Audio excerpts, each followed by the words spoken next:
नमस्कार, news point लेकर हाजिर हूं मैं राजीव। तो दोस्तों, लोकसभा और विधानसभा चुनाव में कांग्रेस बड़ा दांव खेलने की तैयारी में है। दरअसल तेलंगाना, छत्तीसगढ़, राजस्थान और मध्य प्रदेश के चुनाव शर्तिया जीतने का ऐलान तो राहुल गांधी ने पहले ही कर दिया था, आप सब ने देखा। और उसके बाद फिर अब कांग्रेस ने विधानसभा चुनाव से 2 कदम आगे बढ़ाते हुए लोकसभा चुनाव के लिए भी दांव चल दिया है, और खासकर उत्तर प्रदेश के लिए। आप जानते ही हैं कि दिल्ली का रास्ता यूपी से होकर जाता है। ऐसा कहा जाता है कि उत्तर प्रदेश से होकर के ही दिल्ली का रास्ता जाता है। और पिछले दिनों जो भी सर्वे आए हैं उसमें उत्तर प्रदेश में बीजेपी को बढ़त दिखलाई गई है, लेकिन अब कांग्रेस ने यहाँ भी बीजेपी को चुनौती दे दी है। आज उत्तर प्रदेश में इमरान मसूद की कांग्रेस में वापसी हुई है। इमरान मसूद कौन है आप अच्छी तरह से जानते हैं। तमाम दलों में वो कांग्रेस में रहे, समाजवादी पार्टी में गए, बसपा में, फिर उसके बाद में अब फिर से कांग्रेस में, और तमाम दलों में रह चुके हैं। लेकिन अब इमरान मसूद का कहना है कि ये मेरी आखिरी पारी है, इसके बाद सीधे कब्र में ही जाऊंगा। छोटी मोटी बात नहीं कह रहे हैं इमरान मसूद। कांग्रेस में उनकी वापसी हो गई है। और इसके अलावा उत्तर प्रदेश में जो कांग्रेस के अध्यक्ष हैं अजय राय ने भी एक बड़ा दावा किया है। क्या दावा किया है अजय राय ने, ज़रा वो सुन लेते हैं। सबसे पहले, नए नवेले अध्यक्ष हैं अजय राय, और इनके आने के बाद से कांग्रेस काफ़ी उत्साहित है। और ये जो बातें कह रहे हैं, आज प्रेस कॉन्फ्रेंस दिल्ली में हुई, उस प्रेस कॉन्फ्रेंस में ही इमरान मसूद की एंट्री का ऐलान भी हुआ, और उसके अलावा बहुत सारी बातें कही गई, और खासकर 2024 के लोकसभा चुनाव को लेकर जो बातें हो रही हैं, ज़रा सुन लीजिए। सुनिए क्या कह रहे हैं अजय राय।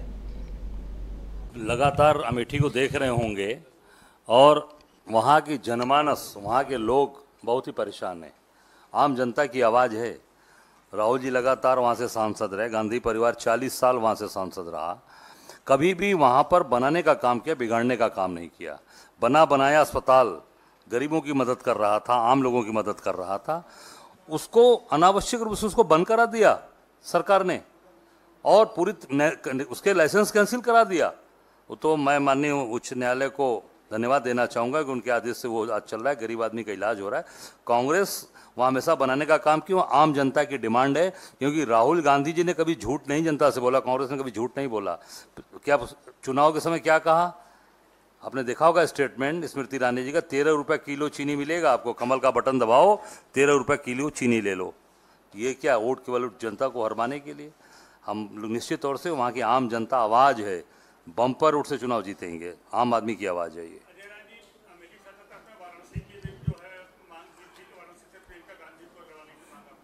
नहीं, मैंने मांग नहीं किया था, वहाँ की जनता की आवाज़ है कि जनता अगर वहाँ की आवाज़ देगी, आवाज़ वहाँ से चाहेगी, तो निश्चित तौर से उस पर विचार करेंगे प्रियंका जी के नाम पर। मैं प्रदेश अध्यक्ष हूँ, और प्रदेश अध्यक्ष के नाते हम 80 सीट की अपनी तैयारी कर रहे हैं।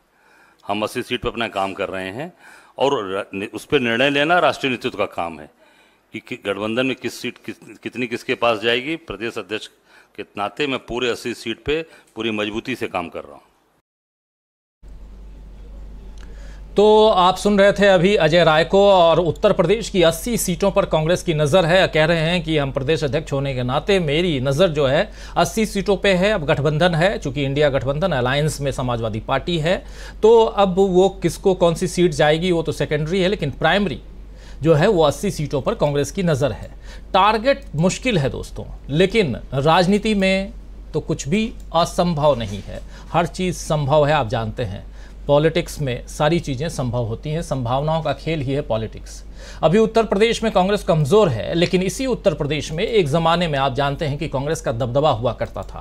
कांग्रेस फिर गुजरे ज़माने को वापस लाने की तैयारी में है उत्तर प्रदेश में। अजय राय का बयान यही जाहिर कर रहा है। और वैसे इमरान मसूद की वापसी को कांग्रेस के सीनियर नेता एक उम्मीद के रूप में देख रहे हैं।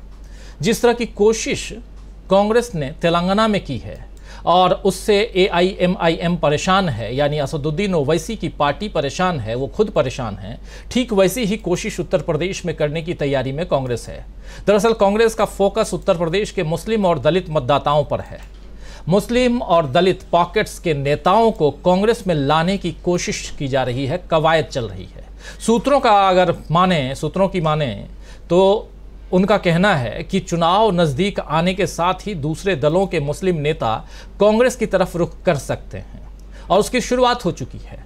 आप देखिए, दानिश अली से जिस समय मुलाकात हुई राहुल गांधी की, दानिश अली नाम तो आपको अभी तक याद होगा ही, और उनके साथ जो कुछ हुआ सदन के अंदर, नए संसद भवन के अंदर, और उसके बाद उनसे मिलने राहुल गांधी जाते हैं। वहाँ से एक अलग तरह की राजनीति की शुरुआत होती है। इमरान मसूद की वापसी होती है कांग्रेस में। यह तस्वीर आप देख लीजिए, दानिश अली के साथ मुलाकात। तो मुस्लिम नेता खासकर कांग्रेस की तरफ रुख कर सकते हैं जैसे जैसे समय जो है वो आगे बढ़ेगा, यानी कि लोकसभा चुनाव जैसे जैसे करीब आएंगे, क्योंकि मुस्लिम नेता अब अपने जिन इलाकों में जा रहे हैं वहां मुस्लिम मतदाताओं में राहुल गांधी को पसंदीदा नेता के रूप में देखा जा रहा है।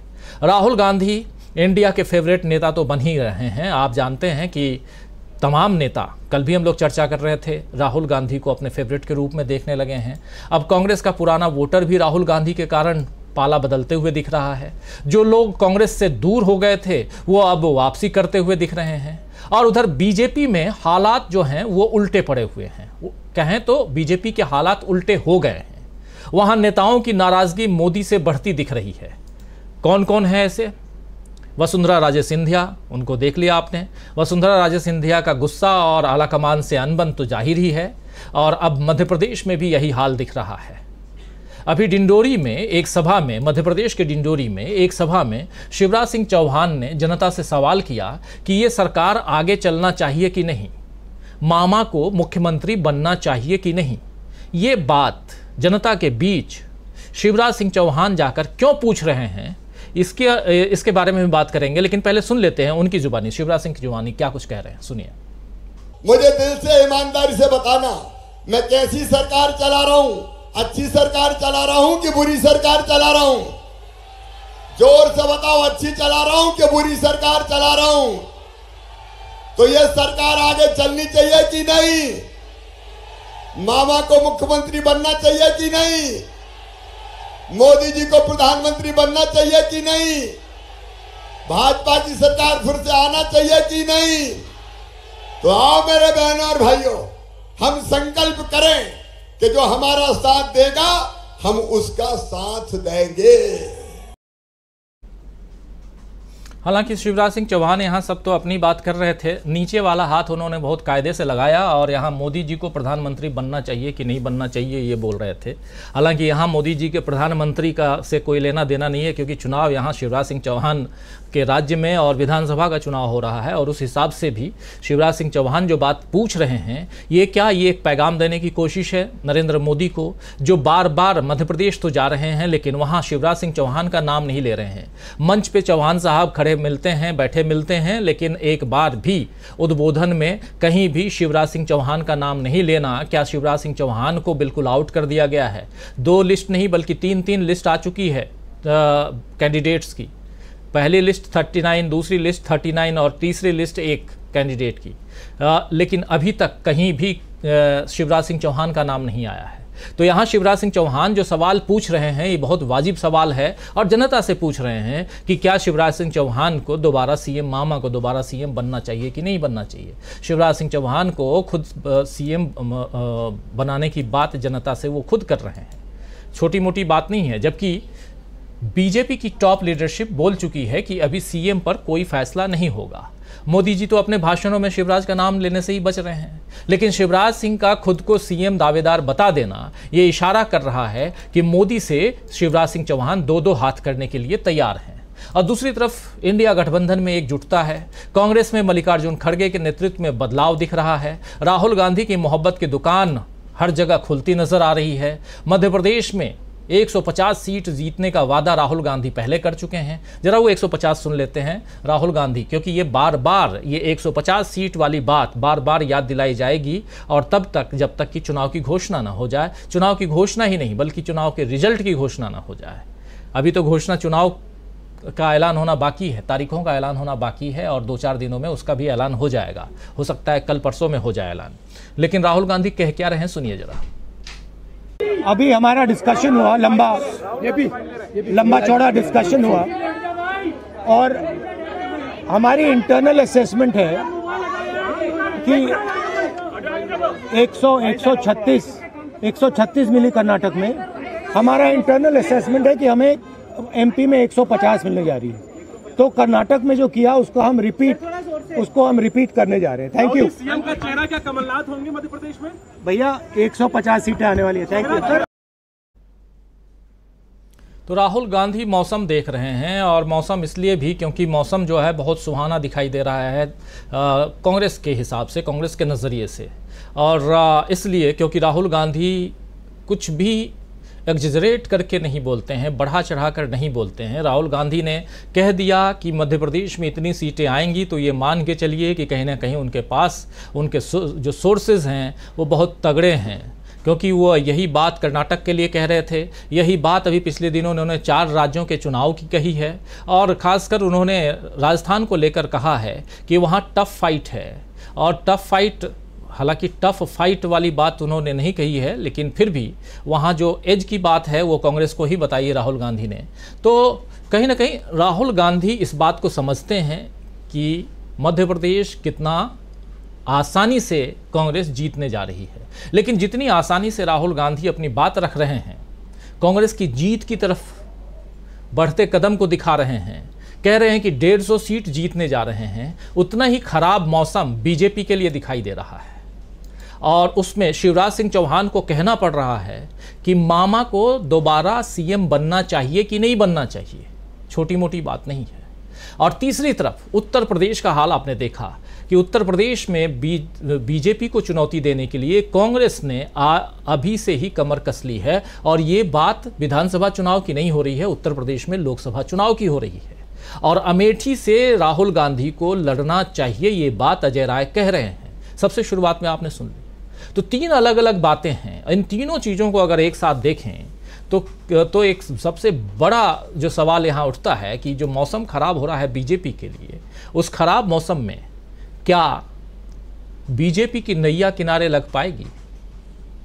और कांग्रेस के बड़े दांव के आगे भंवर में क्या फंस गई है बीजेपी? और कांग्रेस ने चल दिया है बड़ा दांव, ये हम यहाँ लिख भी रहे हैं। आखिर कौन सा बड़ा दांव है? इन सब पे हम चर्चा करेंगे। आइए, हमारे साथ कुछ वरिष्ठ साथी जुड़े हुए हैं, उन सबसे आपका परिचय करवाता हूं। देखिए, इस वक्त हमारे साथ 4 वरिष्ठ साथी जुड़े हुए हैं। हमारे साथ प्रशांत टंडन जी हैं, हमारे साथ राहुल लाल जी जुड़े हुए हैं, हमारे साथ प्रोफेसर अखिल स्वामी जी जुड़े हुए हैं, हमारे साथ अमलेंदु उपाध्याय जी जुड़े हुए हैं। आप चारों का स्वागत करता हूं, और स्वागत इस्तकबाल आप तमाम दोस्त साथी शुभचिंतक आप सबका जो अब तक जुड़ चुके हैं, जुड़ने वाले हैं इस कार्यक्रम में। और सबसे बड़ी चीज़ कि जैसे जैसे समय बीत रहा है, समय आगे बढ़ रहा है, वैसे वैसे बीजेपी की हालत खस्ता खराब होती जा रही है। और राहुल गांधी अपने हिसाब से, अपने अंदाज से आगे बढ़ रहे हैं, और साथ साथ कांग्रेस नए नए दांव चल रही है। इमरान मसूद उसमें से एक बड़ा दांव है।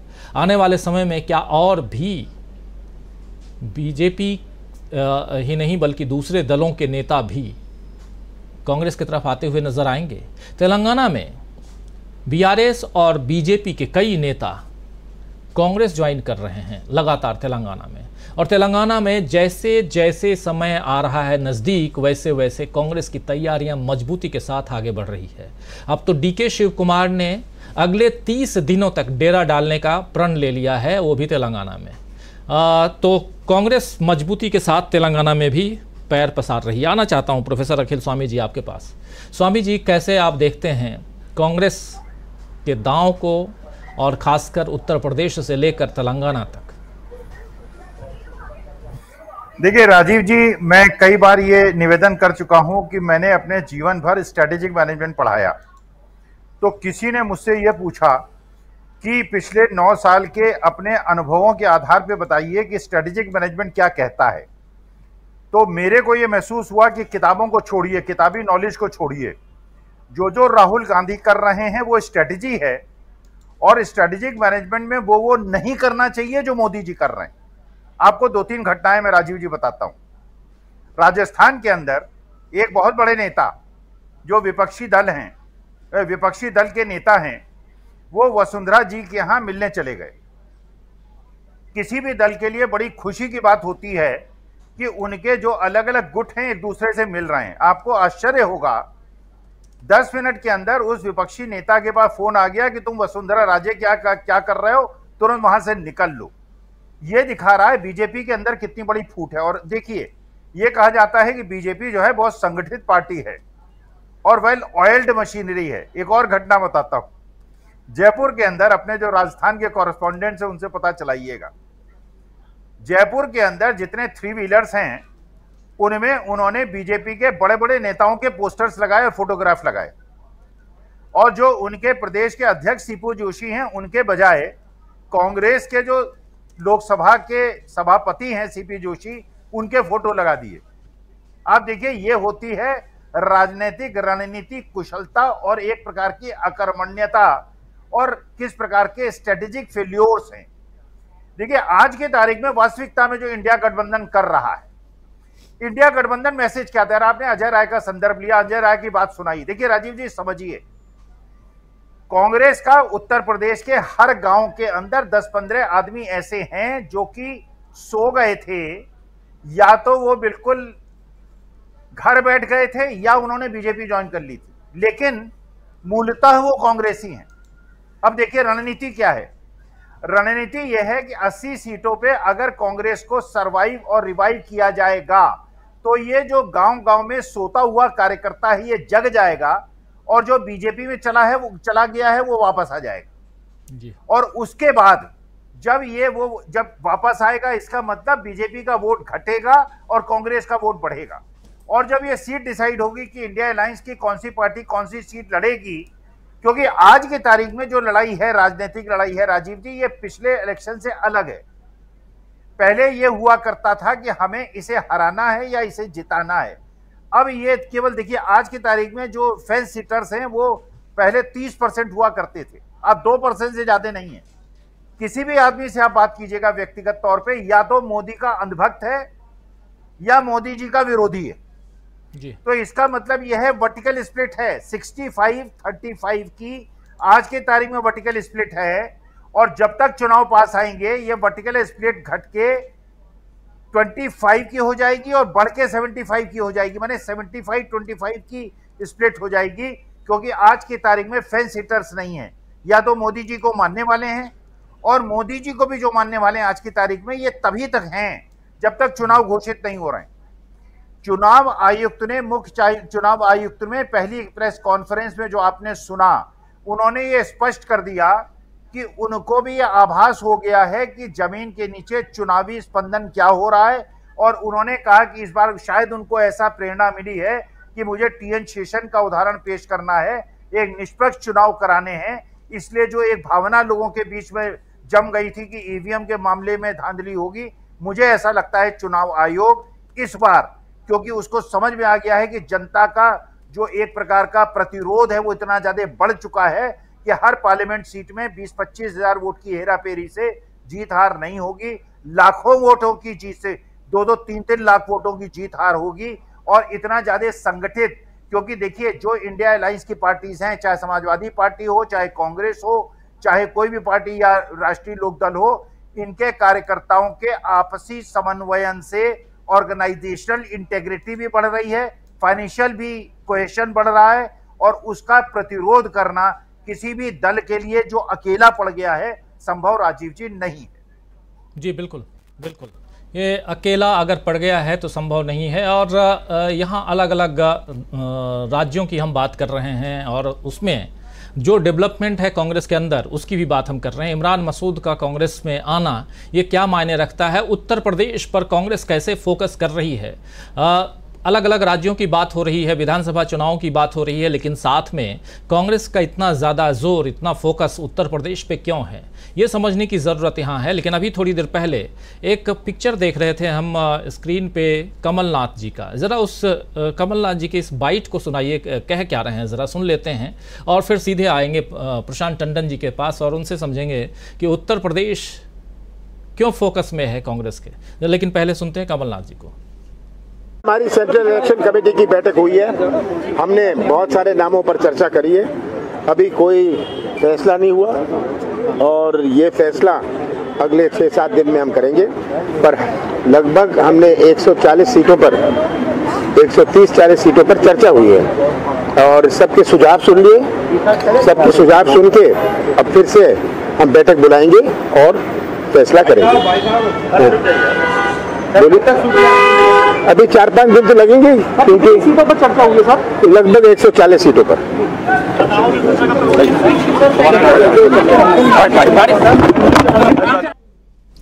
तो सुन रहे थे आप, आज एक्चुअली कांग्रेस की बैठक चल रही थी मध्य प्रदेश में कैंडिडेट्स को लेकर के, और लगभग 140 सीटों पे जो कैंडिडेट्स कौन होने चाहिए इस पर इनकी चर्चा फाइनल हुई है। अब 2-4 दिनों में शायद घोषणा हो जाए कैंडिडेट्स की घोषणा, यानी कौन फाइट करेगा कहां से, इसके लिए उम्मीदवारों की घोषणा कांग्रेस करे, उस पर काम चल रहा है। और यही बता रहे थे यहाँ पर कमलनाथ जी।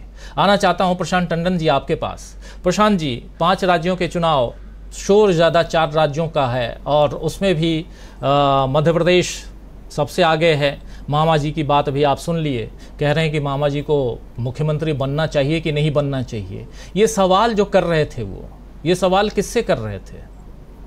ये सवाल अपने प्रधानमंत्री से कर रहे होंगे शायद, जनता के ज़रिए अगर देखा जाए तो। लेकिन एक वो नीचे वाला हाथ लगाते हुए कहते हैं कि क्या प्रधानमंत्री मोदी जी को बनना चाहिए या नहीं बनना चाहिए। ये सवाल भी बड़ा सवाल है, छोटा नहीं है। और ये जनता से पूछ रहे हैं कि मोदी को प्रधानमंत्री बनना चाहिए कि नहीं बनना चाहिए। खैर, लेकिन जब मोदी को प्रधानमंत्री बनना चाहिए कि नहीं बनना चाहिए, तो फिर उत्तर प्रदेश का ख्याल आता है। और उत्तर प्रदेश में कांग्रेस का हाल आप देख रहे हैं कि शानदार तैयारियों के साथ कांग्रेस दिखाई दे रही है। अजय राय इमरान मसूद को लेके आए और चर्चा हो रही है। ज़रा इमरान मसूद का आना और कांग्रेस की अजय राय की जो पीसी है आज की, इसमें जो अपनी बात रख रहे हैं अमेठी से लेकर के तमाम बातें, ज़रा ये समझना चाहता हूँ आपके ज़रिए कि यहाँ से हम कांग्रेस को उत्तर प्रदेश में कितनी मजबूती के साथ आगे बढ़ते हुए देख रहे हैं प्रशांत जी। जी राजीव जी, उत्तर प्रदेश में 2009 में आखिरी बार कांग्रेस ने अच्छी परफॉर्मेंस दी थी, जब 22 एमपी जीत कर आए थे वहां से, और उसके बाद से लगातार कांग्रेस की परफॉर्मेंस वहां पे खराब रही है। अभी घोसी के चुनाव जब आए और 43,000 से बीजेपी हारी, तो मैं उत्तर प्रदेश के उन इलाकों में गया, पूर्वांचल और अवध के इलाकों में, और मैंने देखा कि वहां पे अब जो है वापस 2-3 बातें बहुत स्पष्ट दिखाई दी। एक तो इंडिया गठबंधन का नाम बहुत नीचे तक चला गया है। दूसरा कि गुस्सा बहुत है लोगों में, और वो गुस्सा राज्य सरकार से कम है, वो गुस्सा केंद्र सरकार से ज्यादा है। तो एक तो ये बात है। दूसरी चीज क्या है कि मुस्लिम वोट बड़ा उत्तर प्रदेश में या पूरे देश में ही प्रभावशाली है, जिसकी चर्चा कम होती है जी। उत्तर प्रदेश की स्थिति ये है राजीव जी, और पूरे भारत की स्थिति ये है कि अब बड़े पैमाने पर मुस्लिम्स में एक सोच डेवलप हो रही है कि वो राष्ट्रीय पार्टी को वोट दें, क्योंकि क्षेत्रीय दल उनकी दशा को में काम नहीं आए। और पिछले करीब 9-9.5 साल से बहुत से मुसलमान, कभी बुलडोजर, कभी लिंचिंग, कभी दंगों में घर जलाए जाना, पुलिस मुकदमे, जेल, ये तमाम चीजें झेल रहे हैं। और उसके अलावा जो दूसरा चीज झेल रहे हैं वो मनोवैज्ञानिक यातना, जो मुसलमान नहीं भी झेल रहा है। जितनी बार नरेंद्र मोदी भाषण देते हैं और इशारा करते हैं पत्थरबाज का, आप सोचिए मुसलमानों के दिल पे क्या गुजरी होगी जब वो संसद में दानिश अली को कितनी गालियां और कैसे शब्दों का इस्तेमाल किया बीजेपी के एमपी की तरफ से, बिजोड़ी की तरफ से।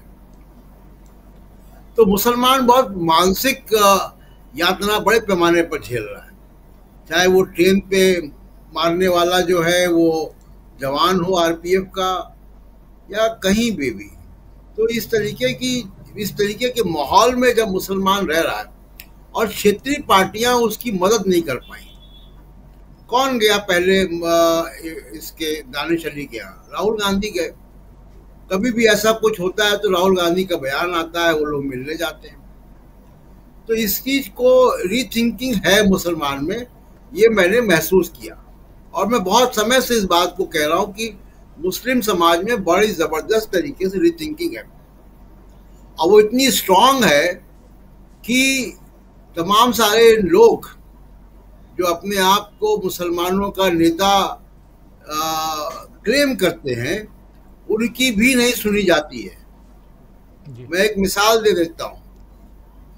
पसमानदा के बाद डिबेट चली और पसमानदा के बड़े नेता, अपने आप को क्लेम करने वाले दानिश अंसारी मंत्री हैं योगी सरकार में। घोसी के चुनाव के वक्त वो सारे मदरसों में गए, धमकियां दी कि बिजली काट देंगे, पुलिस लगा देंगे, वहां पे स्टूडेंट्स को, लड़कों को यातना दी गई, मारपीट हुई, और कोई ऐसा मदरसा नहीं बचा जहां वो गए नहीं, लेकिन वोट नहीं मिला जी। ना बीजेपी को, ना बीजेपी जिसको चाहती थी उनको। तो ये उत्तर प्रदेश में हो रहा है, और ये रीथिंकिंग जरूर रिफ्लेक्ट करेगी। दूसरी बात, एक बहुत बड़ा मुद्दा और बहुत बड़ी गलती क्या है, ये कर नहीं सकते हैं। योगी ने कास्ट सेंसस को, कास्ट सर्वे को रिजेक्ट कर दिया। छत्तीसगढ़, कल आपने बताया कि छत्तीसगढ़ में हो रहा है, बिहार के नतीजे आ गए हैं। ये नतीजे पहली लेवल के नतीजे हैं, दूसरे लेवल के नतीजे तो और खतरनाक होंगे, क्योंकि उन नतीजों में यह है कि कौन कितने जाति कितने पे बैठी हुई है। तो ये जो कास्ट सेंसस का और कास्ट सर्वे का जो असर है, वो इन चुनावों में रहेगा। बहुत बड़ा मुद्दा इन चुनाव में वो रहने वाला है जी। 3-4 मुद्दे जो काम कर रहे हैं, कास्ट सेंसस, मंडल 3 जिसको कहा जाए, और उस मंडल 3 में भी जो है वो बिहार का जो 63% आ गया ओबीसी। तो बीजेपी की जो सोशल इंजीनियरिंग है वो एकदम एक्सपोज हो गई इस मामले में। दूसरा, बेरोजगारी, पिछले 40-45 साल की सबसे ज्यादा बेरोजगारी। किसी गांव में, किसी शहर में जाएं, आपको सबसे ज्यादा गुस्सा नौकरियों से मिलता है। और कहीं नहीं, दिल्ली में भी अगर आप देख लें, मैं तो बात करता हूँ लोगों से जो हमारे घर में सामान देने आते हैं लोग, या ये जो ओला के ड्राइवर है या दूसरे लोग हैं टैक्सी के, या वो बड़े क्वालिफाइड लोग हैं, वो अच्छी कंपनियों में नौकरियां कर रहे थे कोविड से पहले। तो ये कोविड ने इतने लोगों की नौकरियां ले ली हैं, इतनी कंपनियां बंद हुई हैं, वो सब लोग अब वो जो गीग वर्कर्स बन गए हैं। अपना घर चलाना है, EMI देनी है, बच्चों का ख्याल रखना है। तो ये जो बड़े पैमाने पर बेरोजगारी, वो बहुत बड़ा गुस्सा समाज में दिखाई देता है, और महंगाई। तो ये सारे मुद्दे काम कर रहे हैं, और उत्तर प्रदेश में जो माहौल बन रहा है वो लोकसभा इलेक्शन का हो रहा है। इसलिए इमरान मसूद का आना कोई आश्चर्य की बात नहीं है। पहली बार वो छोड़कर गए थे क्योंकि उन्होंने कागज उड़ाए, तो उनको लगा था कि जाना चाहिए, और इस तरीके से आने जाने से क्रेडिबिलिटी तो खराब होती है। लेकिन इस बार कांग्रेस को काफ़ी एज है यूपी में। एक जो बात इम्पॉर्टेंट है राजीव जी, वो है कि उत्तर प्रदेश में कांग्रेस को अपनी ऑर्गेनाइजेशन पे ध्यान देना चाहिए। ध्यान कहाँ पे ऑर्गेनाइजेशन में? मैं बहुत डिस्ट्रिक्ट लेवल पे, अभी जिसकी बात प्रोफेसर अखिल स्वामी कर रहे थे, बहुत डिस्ट्रिक्ट लेवल पे या गांव के स्तर पे मैं कांग्रेस के वर्कर से मिला या आम जनता से मिला। वो लोग बहुत मेहनत से काम कर रहे हैं, बूथ बाई बूथ काम कर रहे हैं। ये जो कांग्रेस के मिडिल लेवल अधिकारी हैं, पदाधिकारी, ये सबसे डिफिकल्ट लोग हैं कांग्रेस के अंदर। और आते हैं प्रशांत जी, उस पे आते हैं। इसको जरा आप और डिस्क्राइब कीजिएगा थोड़ा और अच्छे से, क्योंकि ये समझना है, क्योंकि आप चूंकि 10 अलग अलग जनपदों को घूम करके आए और तमाम चीज़ों को बहुत नज़दीक से देख के आए हैं, और वो भी खासकर पूर्वांचल और मध्य भाग जो है उसका, उत्तर प्रदेश। और उत्तर प्रदेश में फोकस रखना इसलिए भी ज़रूरी है क्योंकि पिछले दिनों अमेठी बहुत ज़्यादा चर्चा में है, उस पर भी हम बात करेंगे। थोड़ा रोकना चाहता हूं आपको प्रशांत जी, आता हूं दोबारा, और राहुल लाल जी आपके पास आना चाहता हूं। राहुल लाल जी, आपसे ज़रा समझना ये चाहता हूं, मध्य प्रदेश कई बार आप जा चुके हैं, मुझे ध्यान आ रहा है कि आप कह रहे थे कि एक पान वाले से आपने बात की थी, कुछ दिन पहले आपने उसकी चर्चा भी की थी। उस पान वाले ने क्या कुछ बताया था आप याद कीजिए, तीन चार महीने पहले की बात है, आपने ये बात की थी। लेकिन अभी क्या ज़रूरत पड़ी कि शिवराज सिंह चौहान को लोगों से पूछना पड़ रहा है कि मामा को मुख्यमंत्री बनना चाहिए या नहीं बनना चाहिए? तो वो जो पान वाला है वो आज की तारीख में क्या कहता है? एक सिंबॉलिक हो सकता है, आप उस पान वाले से दोबारा ना मिले हों, अभी दोबारा ना गए हों, लेकिन फिर भी आपसे समझना चाहता हूं कि आखिर क्या कारण है कि शिवराज सिंह चौहान, और क्या बिल्कुल अलग थलग पड़ गए हैं शिवराज सिंह चौहान, और जो राहुल गांधी दावा कर रहे हैं उसमें कितनी ताकत, कितना दम है? और जो बीजेपी, अभी थोड़ी देर पहले आपने सुना कमलनाथ जी का बयान, कह रहे हैं कि हमारी तैयारी पूरी हो गई है, 140 सीटों के लिए हमने कैंडिडेट्स पर लगभग सहमति बना ली है। क्या कुछ कहेंगे आप? देखिए, मध्य प्रदेश की स्थिति मैं कम से कम इस वर्ष में 4-5 बार मध्य प्रदेश के अलग अलग हिस्से में विजिट कर चुका हूं। मैं राजस्थान, मध्य प्रदेश, ये 2 जगह हमें जाने का मौका मिल पा रहा है, मैं जा पा रहा हूं। और जो आप कह रहे हैं कि जो स्थितियां 4 महीने पहले थी वो स्थितियां तब काफी ज्यादा बदल गई है। यानी वहां से भी जो हम लोग देखें कि कांग्रेस के पक्ष में जो स्थिति है वो बहुत बदला है। इसके 2-3 कारण है। जो मामा जी का बयान आप देख रहे हैं, अगर हम लोग देखें कि तमाम रैलियां हो रही है मध्य प्रदेश में, उसमें आपने जैसा बताया कि प्रधानमंत्री संबोधित करते हैं लेकिन शिवराज सिंह चौहान का नाम नहीं लेते हैं। प्रधानमंत्री और शिवराज सिंह चौहान की दूरियां कितनी ज्यादा बढ़ चुकी हैं। अगर वो एयरपोर्ट पर रिसीव करने के लिए भी जाते हैं तो वो प्रधानमंत्री के चेहरे पे कोई मुस्कुराहट नजर नहीं आती है। यानी कि दोनों की केमिस्ट्री, शिवराज सिंह चौहान तो प्रयास करते हैं मुस्कुराते हुए मिलने का, लेकिन उनको प्रधानमंत्री की तरफ से मुस्कुराहट वाली जवाब नहीं मिल पाती। मध्य प्रदेश में जो खेमेबंदी है वो बहुत ज्यादा है। देखिए, हम लोग जो लोग मीडिया में कहते हैं कि भाई शिवराज खेमा है, नाराज खेमा है, महाराज खेमा है, ये तो बहुत पुरानी बात हो गई। अब खेमेबंदी की स्थिति इससे भी बहुत बड़े स्तर पे है। आप सोच के देखिए कि मध्य प्रदेश की स्थितियां जो राहुल गांधी कह रहे हैं वो कि हम लोग कर्नाटक की स्थिति को रिपीट करने जा रहे हैं। सबसे पहला चीज तो मैं कहूं कि मेरे अनुसार मध्य प्रदेश में कांग्रेस 150 नहीं, कम से कम 160 प्लस सीटों की तरफ जाते हुए दिख रही, जो जमीन की स्थिति नजर आ रही है। क्योंकि अभी जो प्रशांत जी कह रहे थे, हम लोग जब बेरोजगारी पे बात करते हैं वहां पे लोगों से, वो उसमें बातें अविवाहित लड़कों की बात, अगर जमीन पे जाते हैं तो भारी मात्रा में अविवाहित लड़के मिलते हैं। और वो अविवाहित लड़के कौन है? जिनके पास ऊंची ऊंची डिग्रियां, उन्होंने इंजीनियरिंग किए हुए हैं, MBA किए हुए हैं, लेकिन उनको नौकरी नहीं है उनके पास कुछ भी, या कहीं किसी कंपनी में थे तो वो कंपनी से बाहर कर दिए गए, शादी नहीं हुई है, उनके माता पिता तक परेशान है कि हमने तो बच्चे की पढ़ाई लिखाई पे काफी कुछ प्रयास किया, लेकिन ना तो नौकरी लगी है, नौकरी ना लगने के कारण शादी भी नहीं हुई, और शादी ना होने के कारण, रिश्ता ना होने के कारण उन्हें सामाजिक शर्मिंदगी का सामना करना पड़ रहा है। आप सोच के देखिए कैसा हायरार्की बना दिया है इन्होंने। दूसरी चीज, यानी ये तो बेरोजगारी की स्थिति की जब उसका विश्लेषण करते हैं, वो उसके 100 डायमेंशन मिलते हैं, उसमें से एक डायमेंशन जमीन पर यह भी मिलता है। दूसरी चीज, जो शिवराज सिंह चौहान का दर्द, थोड़ा सा मैं उधर भी आ रहा हूं। शिवराज सिंह चौहान की स्थिति क्या है? वो लगभग सोचिए कि अगर 1.5 साल हम लोग कमलनाथ जी के हिस्से को छोड़ देते हैं तो वो करीबन 20 वर्ष वहां पे मुख्यमंत्री रहे हैं। प्रधानमंत्री नरेंद्र मोदी किसी भी हालत में नहीं चाहते हैं कि शिवराज सिंह चौहान बने, अगले फिर से मुख्यमंत्री बने हुए। उनकी इस स्थिति ने यह चीज पहुंचा दिया है कि वो जनता के सामने में बोलने के लिए परेशान है कि क्या हमें अब मुख्यमंत्री होना चाहिए कि नहीं होना चाहिए। जो भारतीय जनता पार्टी के तमाम लोगों से बातचीत हो रही है, शिवराज सिंह चौहान को टिकट नहीं मिलेगा। जो अब तक की स्थिति है, चूंकि आपने भी बताया कि 3 सूचियों में उनका नाम नहीं, तो जो आने वाले आगे की सूची की टिकटें हैं उसमें उनको टिकट नहीं मिलेगा। यानी आप जो वर्तमान में मुख्यमंत्री है उनको टिकट नहीं देना चाह रहे हैं, और कैलाश विजयवर्गीय सरीखे लोगों को आप टिकट देना चाह रहे हैं, जो जनता के बीच में ही जाके कह रहे हैं कि हमें चुनाव लड़ने का मन नहीं, और अब जब उनको जबरन आप चुनाव लड़ा रहे हैं तो वो खुलेआम रिश्वत बांटने की बात कर रहे हैं कि हम प्रत्येक पोलिंग बूथ स्टेशन पर हम 51 हजार रुपया नगद बांटेंगे। यानी सोचिए कितने डरे हुए हैं वो भी, कि उनको भी अंदाजा है कि इस समय जो लोग भी, जिनको भी वहां पर चुनावी सभा में उतारा जा रहा है बीजेपी के लोगों को, उन सबों को पता है कि एक तरह से ये हम लोगों का बलिदान, हम लोगों को मुफ्त में बलिदान होना पड़ेगा जमीन पे जाके।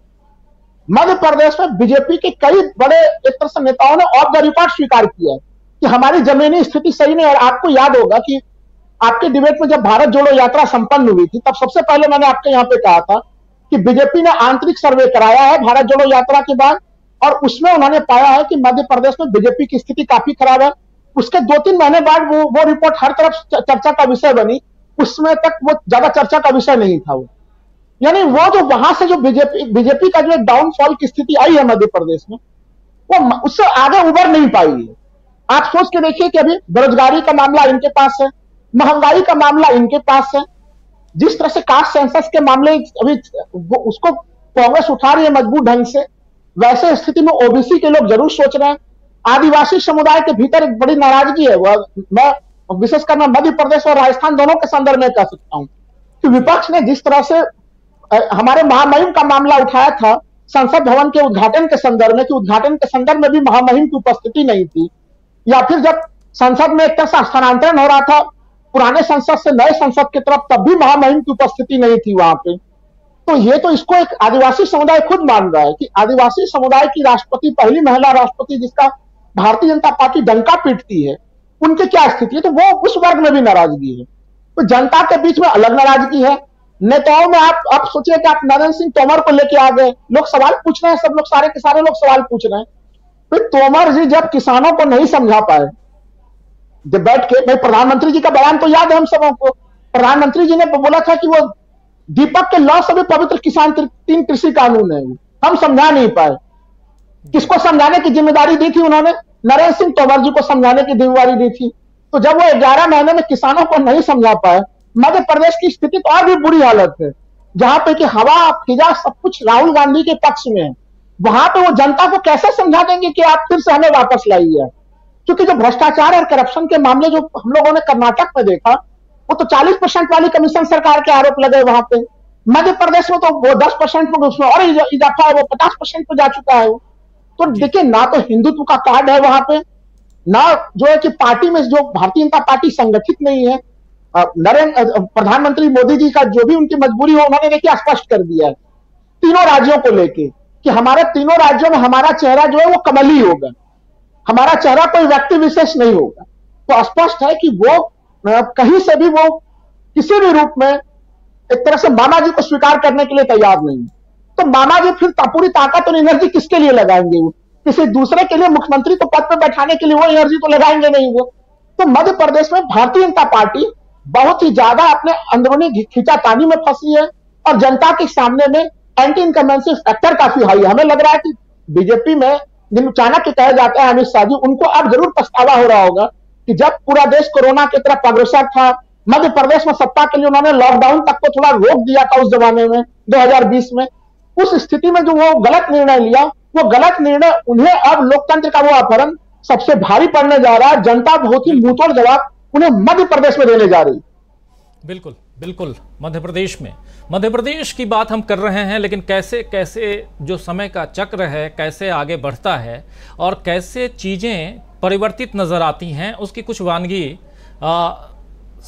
आपके सामने पेश करता हूं। अभी थोड़ी देर पहले आपने हमारे साथ जुड़ गए हैं प्रोफेसर रविकांत जी। रविकांत जी, आपका स्वागत करता हूं इस कार्यक्रम में। और ज़रा राहुल गांधी के मध्य प्रदेश पर जो अभी बयान थोड़ी देर पहले हम दिखाए थे, ज़रा उस बयान को ले आइए, उस बयान को ज़रा सुनाइए। राहुल गांधी, अभी हमारा डिस्कशन हुआ, लंबा चौड़ा डिस्कशन हुआ, और हमारी इंटरनल असेसमेंट है कि 136 मिली कर्नाटक में। हमारा इंटरनल असेसमेंट है कि हमें एमपी में 150 मिलने जा रही है। तो कर्नाटक में जो किया उसको हम रिपीट करने जा रहे हैं। Thank you. सीएम का चेहरा क्या कमलनाथ होंगे मध्य प्रदेश में? भैया 150 सीटें आने वाली है। Thank you.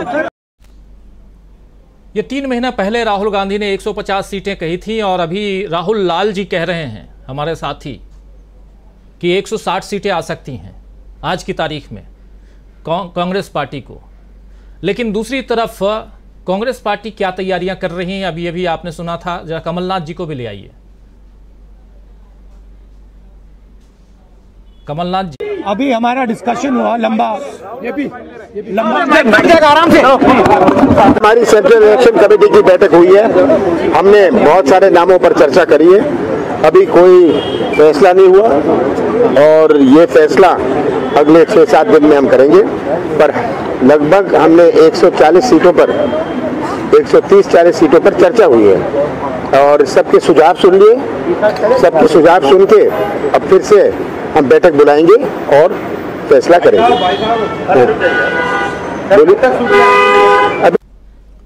फिर से बैठक बुलाएंगे और फैसला करेंगे। 140 सीटों की बात हो रही है और आप जानते हैं कि 230 सीटें हैं मध्य प्रदेश में। मध्य प्रदेश में ज़बरदस्त दबाव पेश करने की कोशिश कर रही है कांग्रेस पार्टी। और बीजेपी कितनी दबाव में है, वहाँ के पिछले 18 साल से जो मुख्यमंत्री हैं उनको पूछना पड़ रहा है, जनता से सर्टिफिकेट लेना पड़ रहा है कि क्या मुझे यानी मामा को मुख्यमंत्री रहना चाहिए या नहीं रहना चाहिए। सुनिए जरा ये भी। मुझे दिल से ईमानदारी से बताना मैं कैसी सरकार चला रहा हूं, अच्छी सरकार चला रहा हूं कि बुरी सरकार चला रहा हूं। जोर से बताओ, अच्छी चला रहा हूं कि बुरी सरकार चला रहा हूं। तो ये सरकार आगे चलनी चाहिए कि नहीं? मामा को मुख्यमंत्री बनना चाहिए कि नहीं? मोदी जी को प्रधानमंत्री बनना चाहिए कि नहीं? भाजपा की सरकार फिर से आना चाहिए कि नहीं? तो आओ मेरे बहनों और भाइयों, हम संकल्प करें कि जो हमारा साथ देगा हम उसका साथ देंगे। तो ये पूरा फोकस मध्य प्रदेश पे क्यों है? लेकिन मध्य प्रदेश से थोड़ा सा बाहर निकलिए और उत्तर प्रदेश आइए तो उत्तर प्रदेश में एक अलग हलचल चल रही है जिसकी शुरुआत में हम चर्चा कर चुके हैं। और हलचल ऐसी है कि सीधा सीधा अजय राय को कमान है अब उत्तर प्रदेश का। और उत्तर प्रदेश के मुखिया होने के नाते जो तैयारियां कर रहे हैं वो 80 की 80 सीटों पे कर रहे हैं। ज़रा उनको भी ले आइए, अजय राय जी को सुनते हैं और फिर सीधा आना चाहता हूं प्रोफेसर रविकांत जी आपके पास। जरा समझें कि क्या कुछ चल रहा है, कैसे चल रहा है, इस राजनीति को कैसे हम कहां से देखें। जरा अजय राय को लाइए। लगातार अमेठी को देख रहे होंगे और वहाँ की जनमानस, वहाँ के लोग बहुत ही परेशान हैं। आम जनता की आवाज़ है। राहुल जी लगातार वहाँ से सांसद रहे, गांधी परिवार 40 साल वहाँ से सांसद रहा, कभी भी वहाँ पर बनाने का काम किया, बिगाड़ने का काम नहीं किया। बना बनाया अस्पताल गरीबों की मदद कर रहा था, आम लोगों की मदद कर रहा था। उसको अनावश्यक रूप से उसको बंद करा दिया सरकार ने और पूरी उसके लाइसेंस कैंसिल करा दिया। वो तो मैं माननीय उच्च न्यायालय को धन्यवाद देना चाहूँगा कि उनके आदेश से वो आज चल रहा है, गरीब आदमी का इलाज हो रहा है। कांग्रेस वहाँ हमेशा बनाने का काम क्यों? आम जनता की डिमांड है, क्योंकि राहुल गांधी जी ने कभी झूठ नहीं जनता से बोला, कांग्रेस ने कभी झूठ नहीं बोला। क्या चुनाव के समय क्या कहा आपने देखा होगा स्टेटमेंट स्मृति ईरानी जी का, 13 रुपये किलो चीनी मिलेगा आपको, कमल का बटन दबाओ 13 रुपये किलो चीनी ले लो। ये क्या वोट केवल जनता को हरमाने के लिए? हम निश्चित तौर से वहाँ की आम जनता आवाज़ है, बम्पर वोट से चुनाव जीतेंगे, आम आदमी की आवाज़ है ये।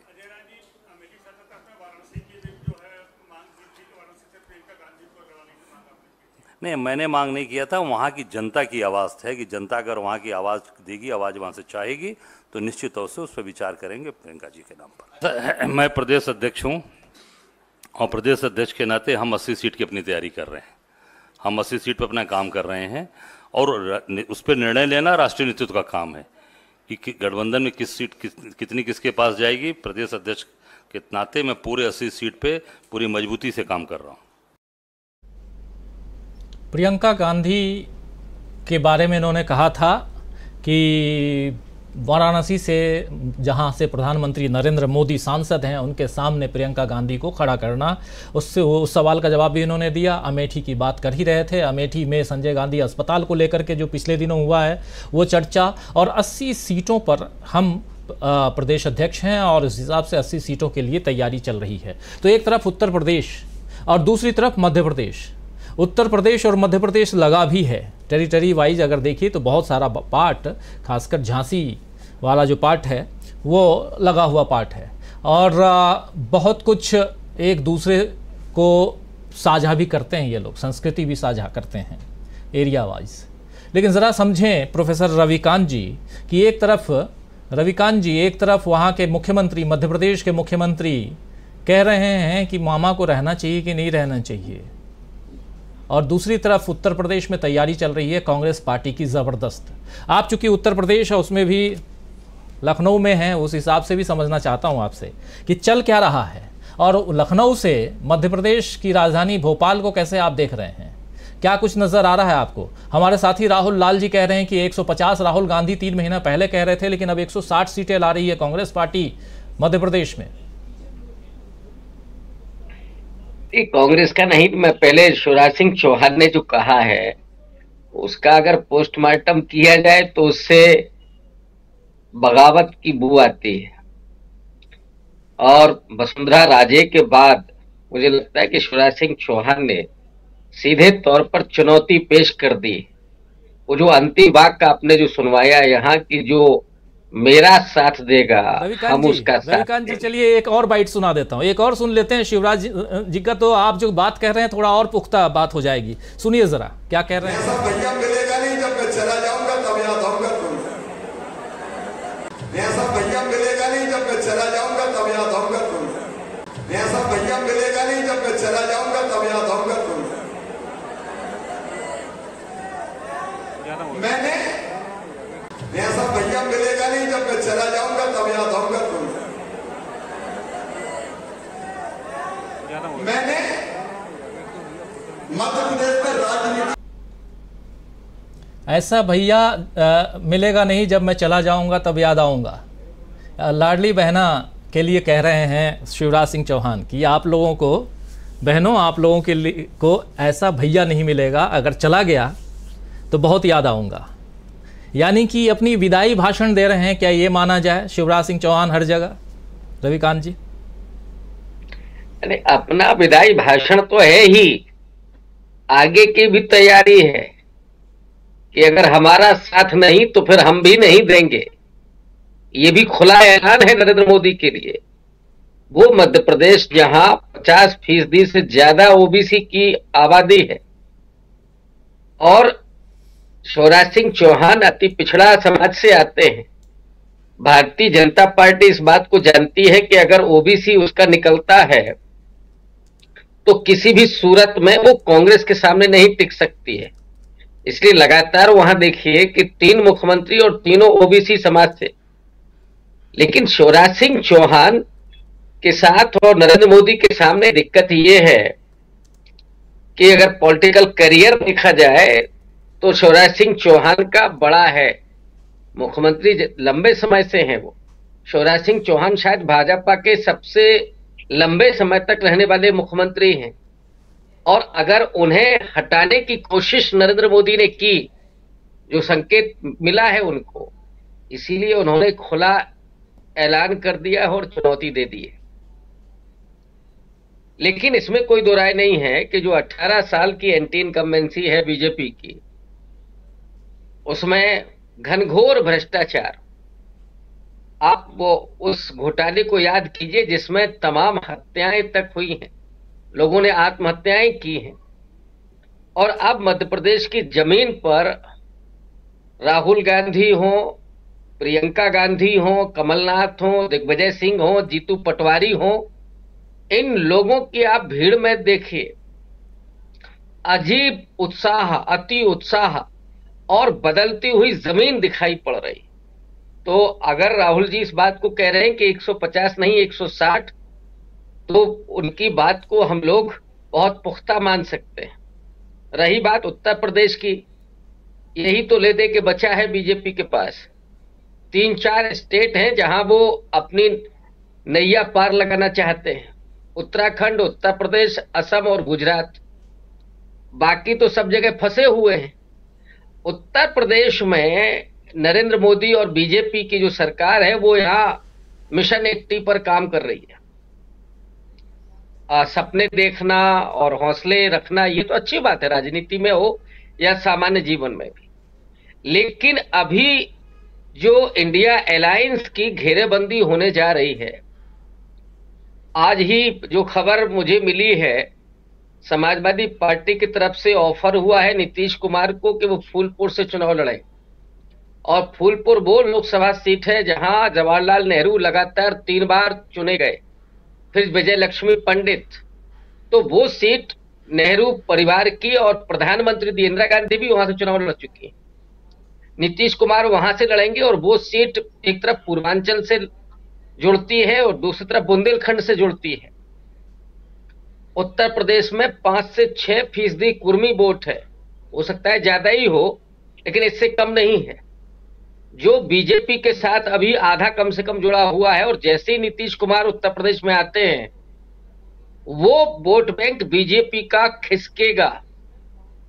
और इधर जो कांग्रेस पार्टी काम कर रही है अपने संगठन पर, जमीन पर तो राहुल गांधी और मल्लिकार्जुन खड़गे का जो लोगों में उत्साह है, उनको लेकर के जो लोगों की उम्मीदें हैं, वो परवान पर हैं, परवान चढ़ रही है इस समय।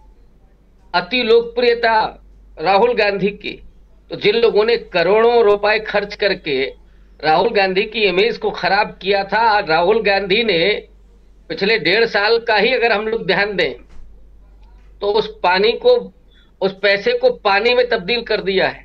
सारी मेहनत बेकार चली गई है बीजेपी के आईटी सेल की।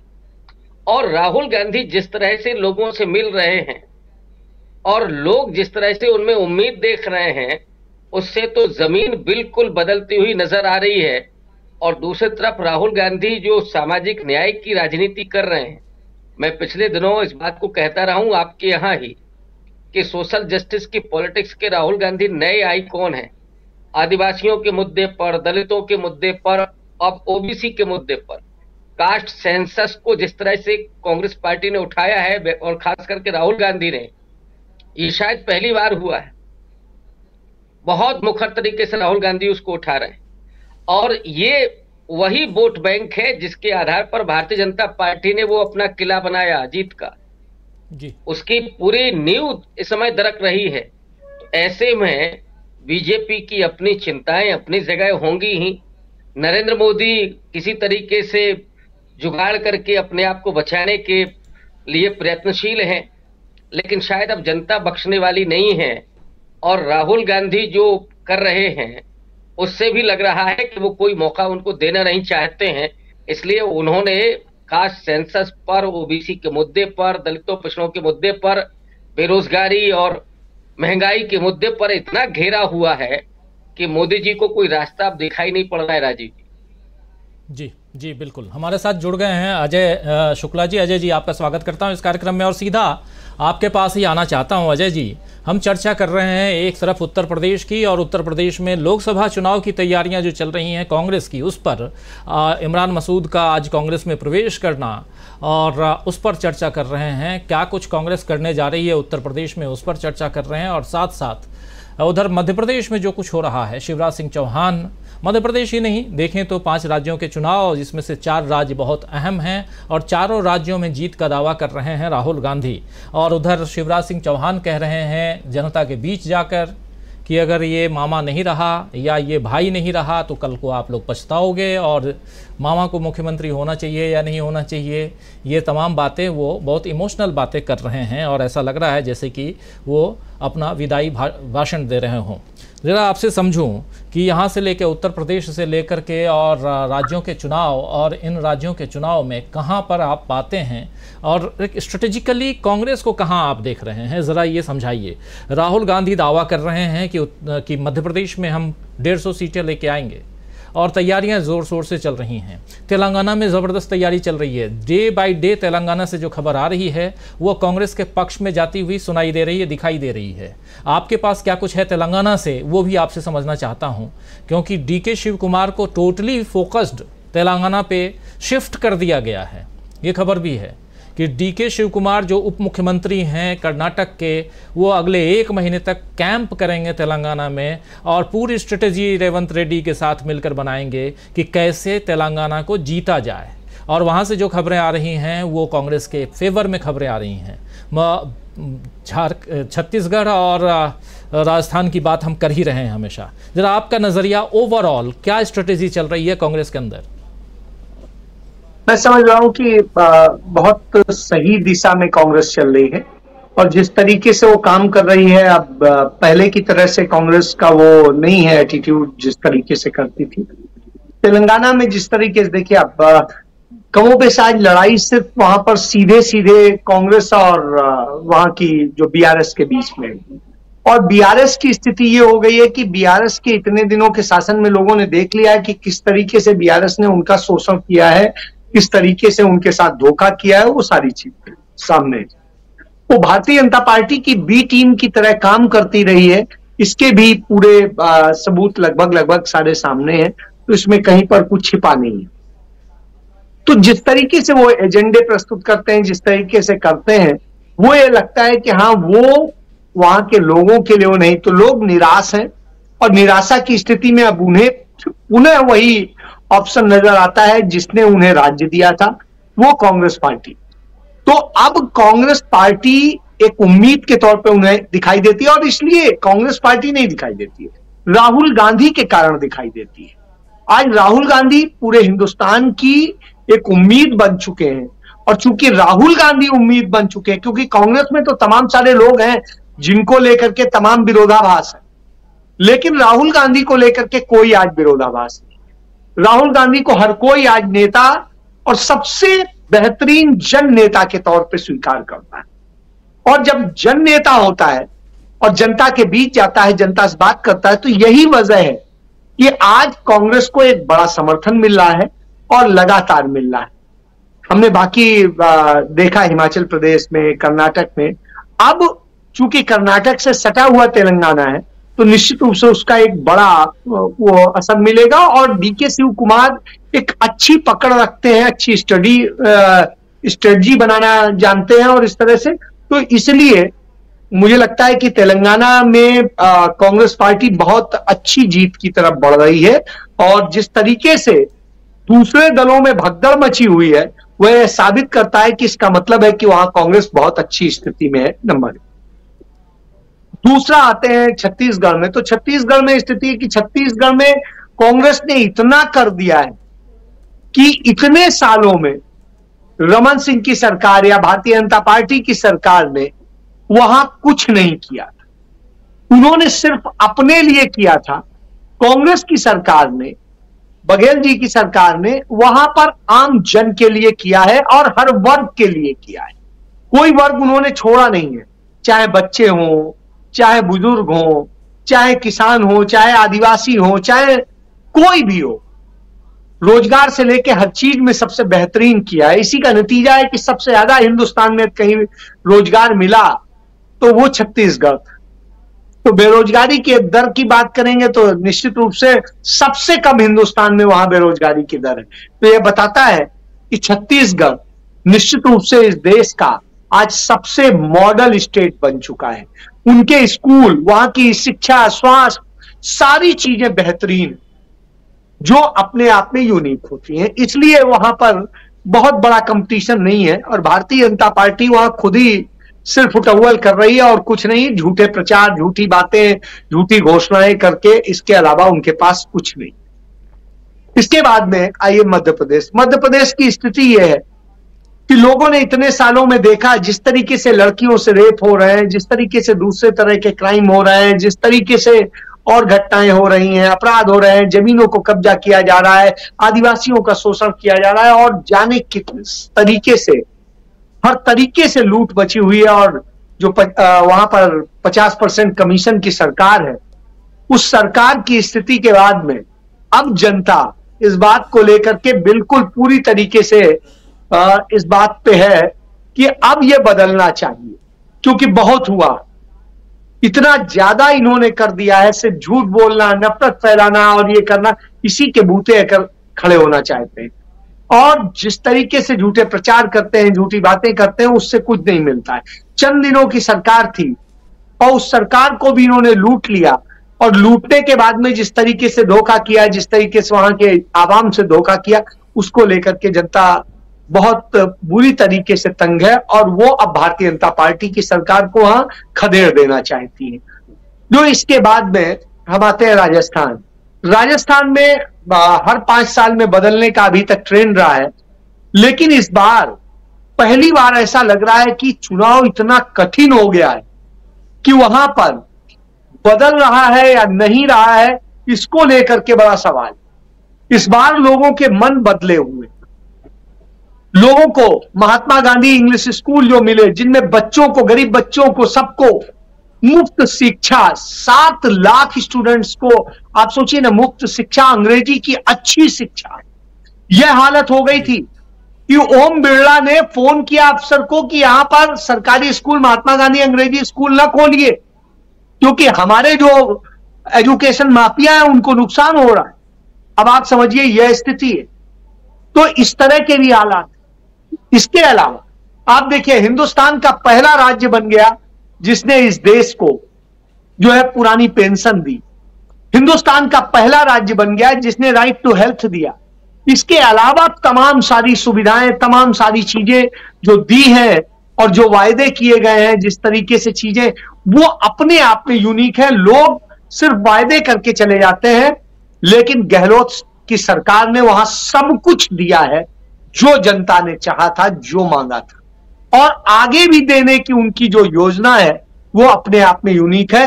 तो इसलिए वहां पर भी एंटी इनकम्बेंसी नजर नहीं आ रही है। और जब एंटी इनकम्बेंसी नजर ना आ रही हो तो निश्चित रूप से लगता है कि सरकार वहां गहलोत रिपीट करेंगे, और गहलोत पर लोगों का यकीन भी जागा। और जिस तरीके से पिछड़ा वर्ग को लेकर के उनकी घोषणाएं हैं, जिस तरीके से राहुल गांधी का स्टैंड है, वह मायने रखता है। राहुल गांधी का हीरो के तौर पे पेश होना, वो राजस्थान के लिए भी बहुत बड़ा वरदान साबित हो रहा है। और इसीलिए कोई और उस तरह से हो नहीं पा रहा है, और भारतीय जनता पार्टी में सिर्फ उटौवल मची हुई है। और कांग्रेस पार्टी जो कुछ समय तक लग रही थी कि टूटी हुई है, वो एक नजर आ रही है। यह एक बड़ी बात। इसके बाद में आते हैं यूपी में। यूपी में मैं कोई बहुत बड़ी उम्मीद इसलिए नहीं देखता हूं कि इन जितने राज्यों में मैंने बताया यहां सीधे मुकाबला है। यूपी में कहीं सीधे मुकाबला नहीं है, लेकिन एक चीज है कि पहले की अपेक्षा यहां हालात सुधरे। मैं यहां प्रियंका गांधी को सफल नहीं मानता हूं। प्रियंका गांधी ने यहां कोई सफलता का परचम नहीं लहराया, लेकिन राहुल गांधी की भारत जोड़ो यात्रा का प्रभाव यहां देखने को मिल रहा है। उत्तर प्रदेश के लोग चाहते हैं कि राहुल गांधी कम से कम उत्तर प्रदेश में यात्रा करें और वहां पर भी भारत जोड़ो यात्रा का एक्सटेंशन हो उनका। तो यह उत्तर प्रदेश के लोग चाहते हैं, और उत्तर प्रदेश के लोग चाहते हैं कि कांग्रेस मजबूत। तमाम सारे लोग अब नहीं चाहते हैं कि वो सपा में जाएं, वो बसपा में जाएं। जो भाजपा में नहीं जाना चाहते हैं वो सपा बसपा से बचना चाहते हैं। कुछ जातिगत वोटों की यदि बात छोड़ दी जाए तो उसके अलावा नहीं। खुद देखिए, यहां पर हमारे साथ में बैठे हुए हैं प्रोफेसर रविकांत जी, वो खुद बुंदेलखंड के क्षेत्र से आते हैं। एक जमाने में बुंदेलखंड कांग्रेस का बड़ा गढ़ होता था, आज टूट गया। तमाम सारी जातिगत और दूसरी चीजें, लेकिन कांग्रेस यदि उन सारे विश्वास को जगाए, और जिस तरीके से आज देश के सामने है कि आने वाला देश का प्रधानमंत्री मल्लिकार्जुन खड़गे होने वाला है, इस तरह की संभावनाएं व्यक्त की जाती हैं, तो इसका असर मिलेगा, इसका फायदा मिलेगा। और उत्तर प्रदेश में राहुल गांधी का बहुत बड़ा प्रभाव पड़ रहा है, और उसके कारण अल्पसंख्यक वोट राहुल गांधी से जुड़ रहा है। राहुल गांधी ने जिस तरीके से पिछड़ा वर्ग और सबको जातिगत जनगणना करा करके और उनको हक देने की बात की है, उसका भी लाभ राहुल गांधी को ही अधिक मिलेगा।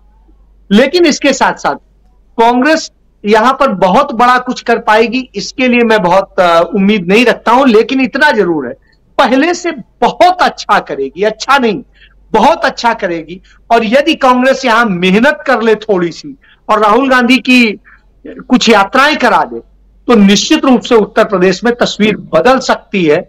और उत्तर प्रदेश में कुछ नेता ऐसे हैं जो प्रियंका गांधी के इर्द गिर्द हैं, जो नेता नहीं है असलियत में लेकिन लगे हुए हैं।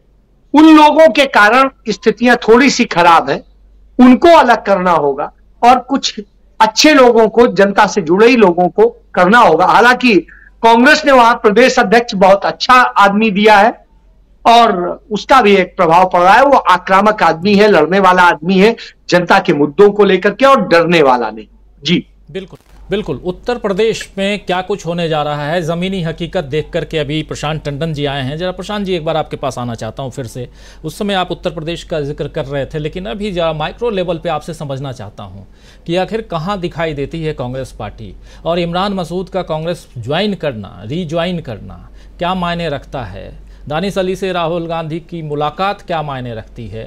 ऐसे तमाम पहलुओं को, और चूंकि आप सब कुछ टटोल के आ रहे हैं माइक्रो लेवल पे, ग्रामीण स्तर पे, ज़रा आप बताइए। और फिर आता हूं अमलेंदु जी आपके पास।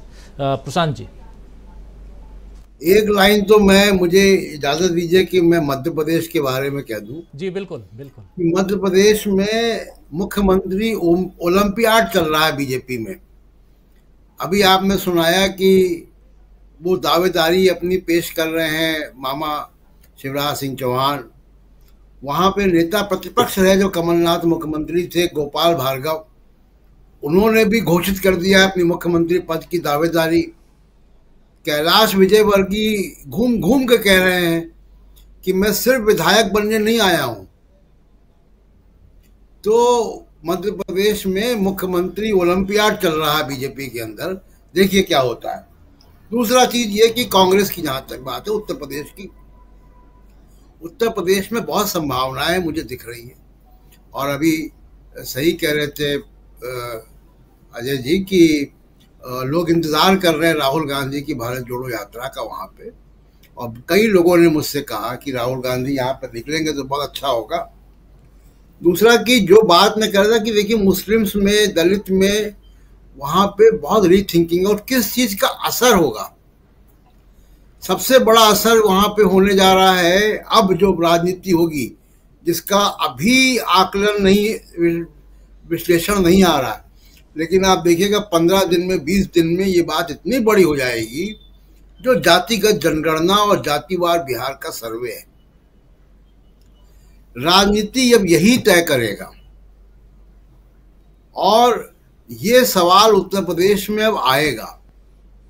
उत्तर प्रदेश में जब मैं नीचे के कार्यकर्ताओं से या नीचे के लोगों से मिलता हूं, उनके अंदर बहुत उत्साह है, बहुत मेहनत भी कर रहे हैं, वो बूथ टू बूथ लेवल पे मेहनत कर रहे हैं, वॉर फुटिंग पे वहां पे बूथ में बूथ लेवल एजेंट्स जो हैं वो रिक्रूट हो रहे हैं, उनकी ट्रेनिंग हो रही है, सब हो रहा है।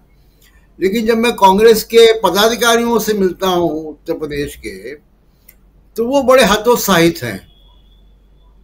जैसा अभी अजय जी भी बता रहे थे, वो तो ये बड़ी एक विडंबना मुझे दिखती है कि शायद उनकी ट्रेनिंग में कमी है, या उनके पॉलिटिकल विजडम में कमी है, या वो जनता के बीच में नहीं जा रहे। क्योंकि आप जनता के बीच में जाएंगे तो आपको कॉन्फिडेंस अपने आप आएगा।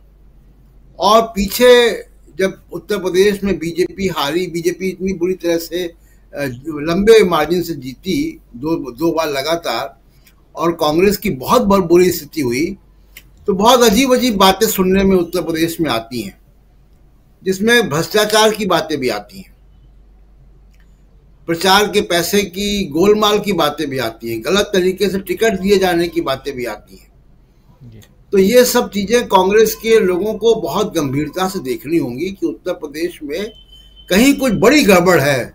उत्तर प्रदेश की मशीन में जमीनी स्तर पर प्रभाव कांग्रेस का रहा है और पिछले दिनों में बढ़ रहा है। और मुस्लिम और दलित जो तबके कांग्रेस को छोड़ के 2-3 दशक पहले चले गए थे, अब वो वापस आ रहे हैं।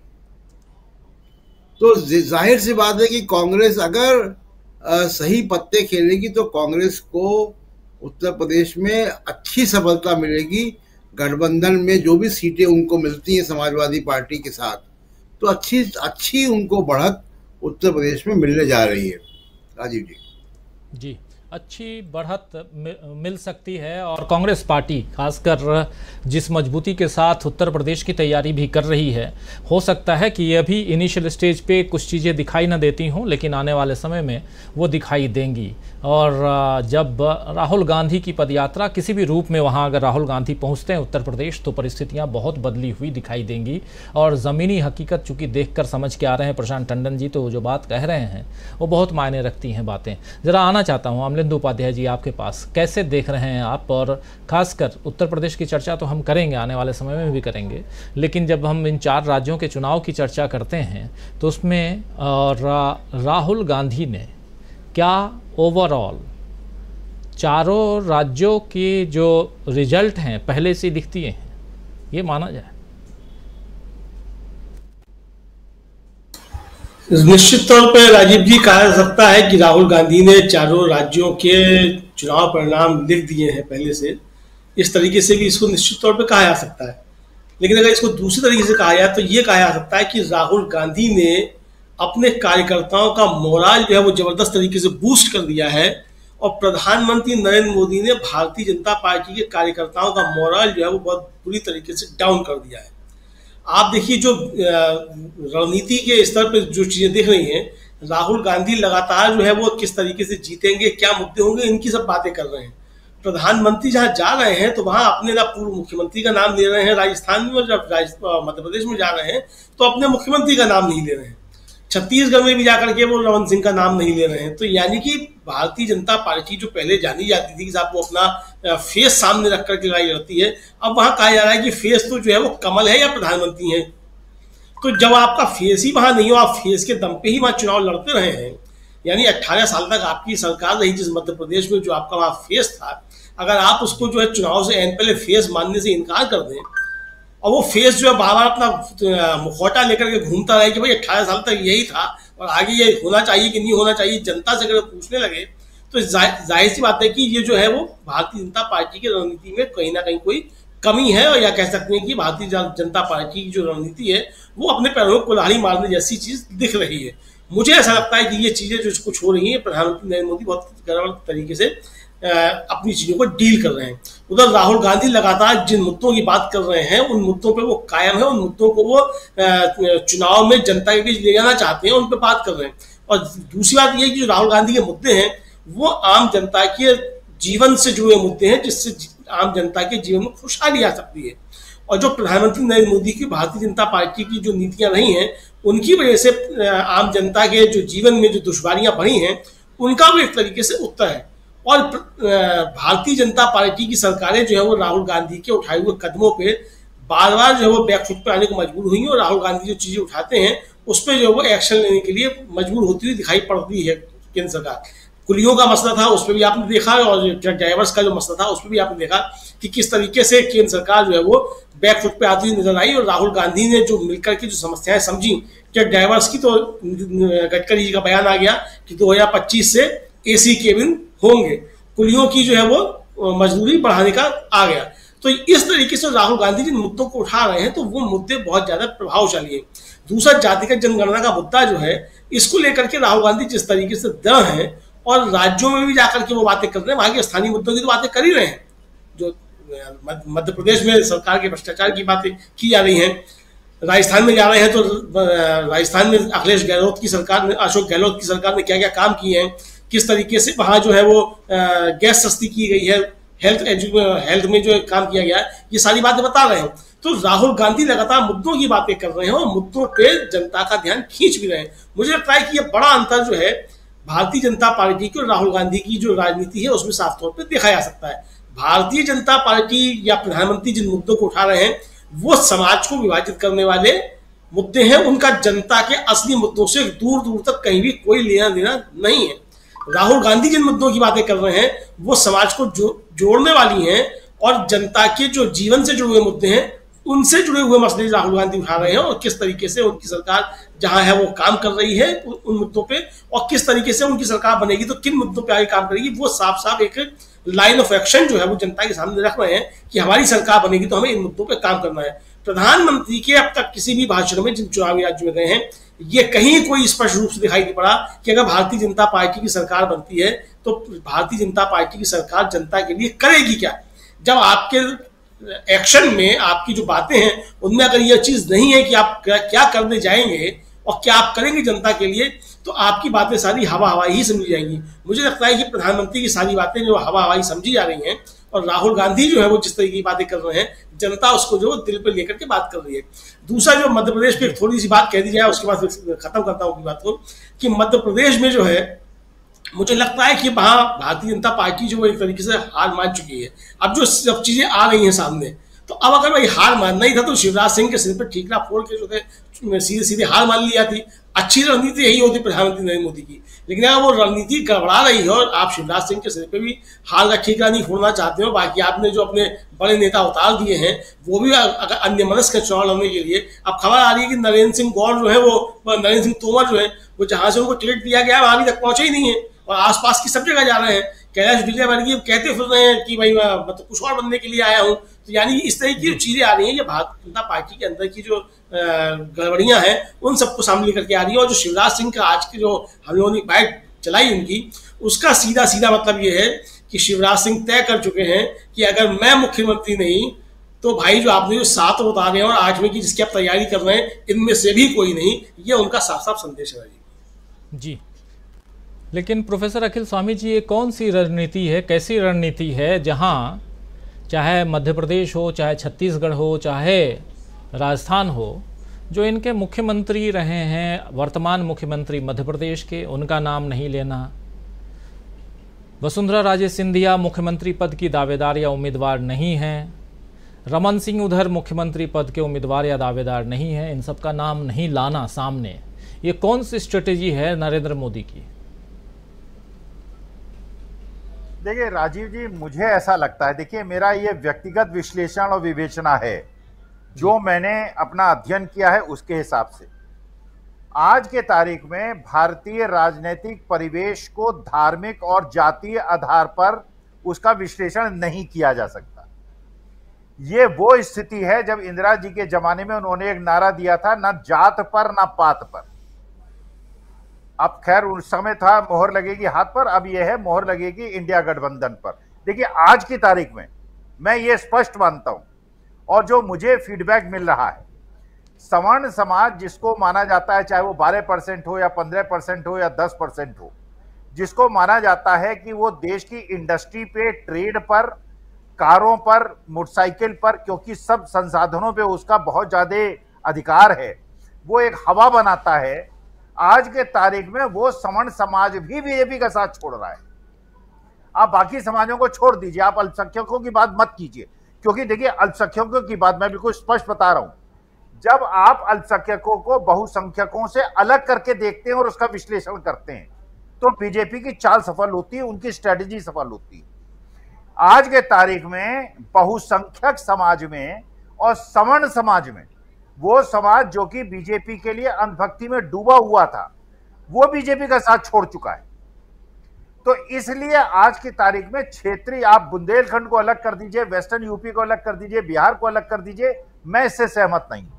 मैं आज मानता हूं कि भारत को एक यूनिट मानते हुए और 142 करोड़ के परिवार को एक यूनिट मानते हुए, मैं ये मानता हूं कि आज एक बयार चल रही है, एक आंधी चल रही है, और राहुल गांधी के व्यक्तित्व के पीछे जैसा पूरा विपक्षी दल खड़ा हो गया है, जाति और धर्म के जो बंधन थे वो टूट गए हैं। इसलिए जो हम लोग विश्लेषण करते हैं धर्म और जाति के आधार पर, वो खत्म हो गए। 2014-19 में भी खत्म हुए थे, सब लामबंद हो गए थे मोदी जी के साथ, अल्पसंख्यक भी लामबंद हो गए थे। आपको विश्वास नहीं होगा, बहुत सारे मुसलमानों ने बड़ी संख्या में मोदी जी को वोट दिया था। आज के तारीख में जैसे मोदी जी को मुसलमानों ने वोट दिया था, आप देखिएगा 2023-24 के इलेक्शन में जो सवर्ण समाज सबसे बड़ा समर्थक बीजेपी का है, वो इंडिया अलायंस को वोट देगा। और इंडिया अलायंस में आज की तारीख में धर्म और जाति के बंधनों को टूटकर पूरा भारत एकजुट हो गया है, एकजुट हो गया है इंडिया।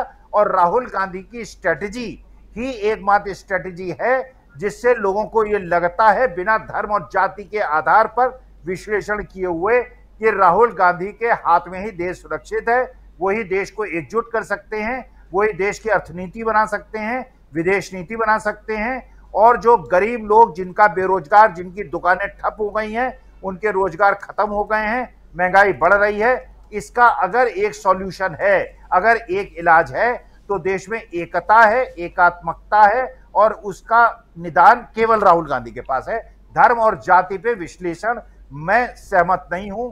पूरा भारत इस समय इंडिया अलायंस के साथ है और वो बीजेपी के साथ छोड़ चुका है। जी, इंडिया अलायंस बहुत मजबूती के साथ आगे बढ़ता हुआ, लेकिन अभी जो चुनाव है इसमें इंडिया अलायंस नहीं है। यानी कि जो विधानसभा के चुनाव हैं उसमें इंडिया गठबंधन के जो दल हैं अलग अलग चुनाव लड़ रहे हैं, और ये भी एक स्ट्रेटेजी का हिस्सा है। राहुल लाल जी, ज़रा आपसे समझूं, वही सवाल लेके आपके पास भी आना चाह रहा हूं कि अपने तमाम मुख्यमंत्री और पूर्व मुख्यमंत्रियों को बाहर रखना, ये कौन सी स्ट्रेटेजी है? इस स्ट्रेटेजी से क्या मोदी जी चुनाव जीत जाएंगे?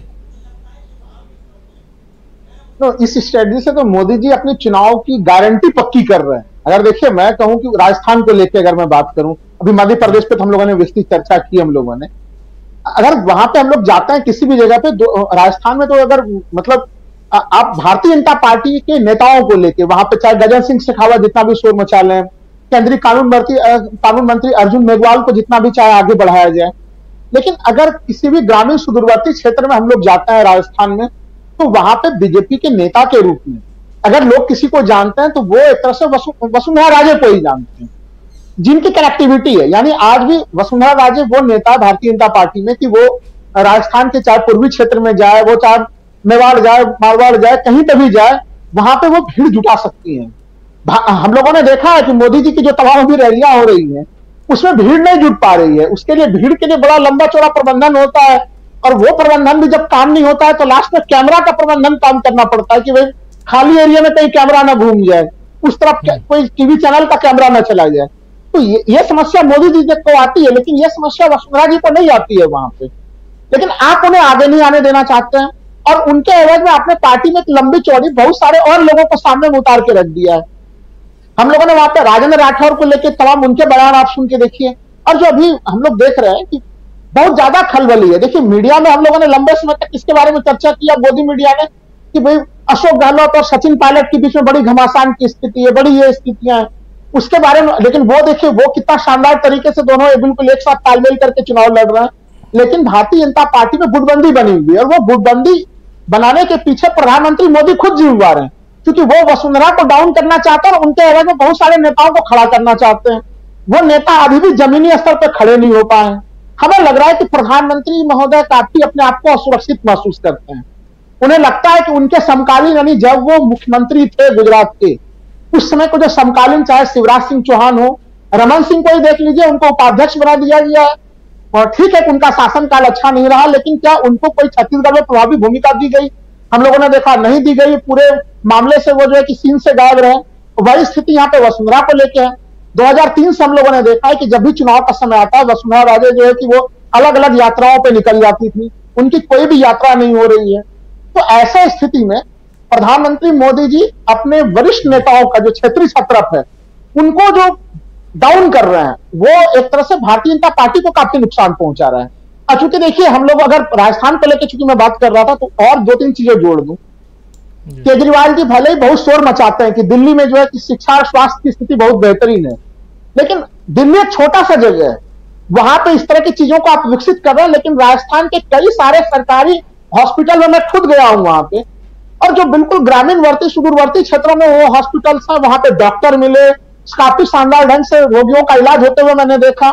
चिरंजीवी योजना जो उन्होंने 25 लाख तक का जो पूरा स्कीम दिया हुआ है, वो उस वहां मान लीजिए कि स्वास्थ्य के क्षेत्र में उस योजना ने पूरी क्रांति कर दी है। तो जो प्राइवेट हॉस्पिटल के डॉक्टर्स जो आंदोलन कर रहे थे, अब उस आंदोलन का मतलब समझ में आ रहा है कि वहां पे एक तरह से उनके प्राइवेट हॉस्पिटल्स में फुटफॉल्स घट चुके हैं वहां पे। शिक्षा के क्षेत्र में जैसा शुक्ला जी अभी अजय जी बता रहे थे कि जो सोचिए कि कितना तेजी में वहां पे एक तरह से सरकारी इंग्लिश स्कूलों को खोला गया। महंगाई राहत कैंप, शुरुआत में हम लोगों ने ध्यान दिया कि महंगाई राहत कैंप में बीजेपी के लोगों ने तोड़फोड़ की, सब कुछ की। आज आप जाके देखिए महंगाई राहत कैंप में भारतीय जनता पार्टी के कार्यकर्ता भी जा जाके अपना रजिस्ट्रेशन करा रहे हैं, वो भी वहां से लाभ उठाने का प्रयास कर रहे हैं।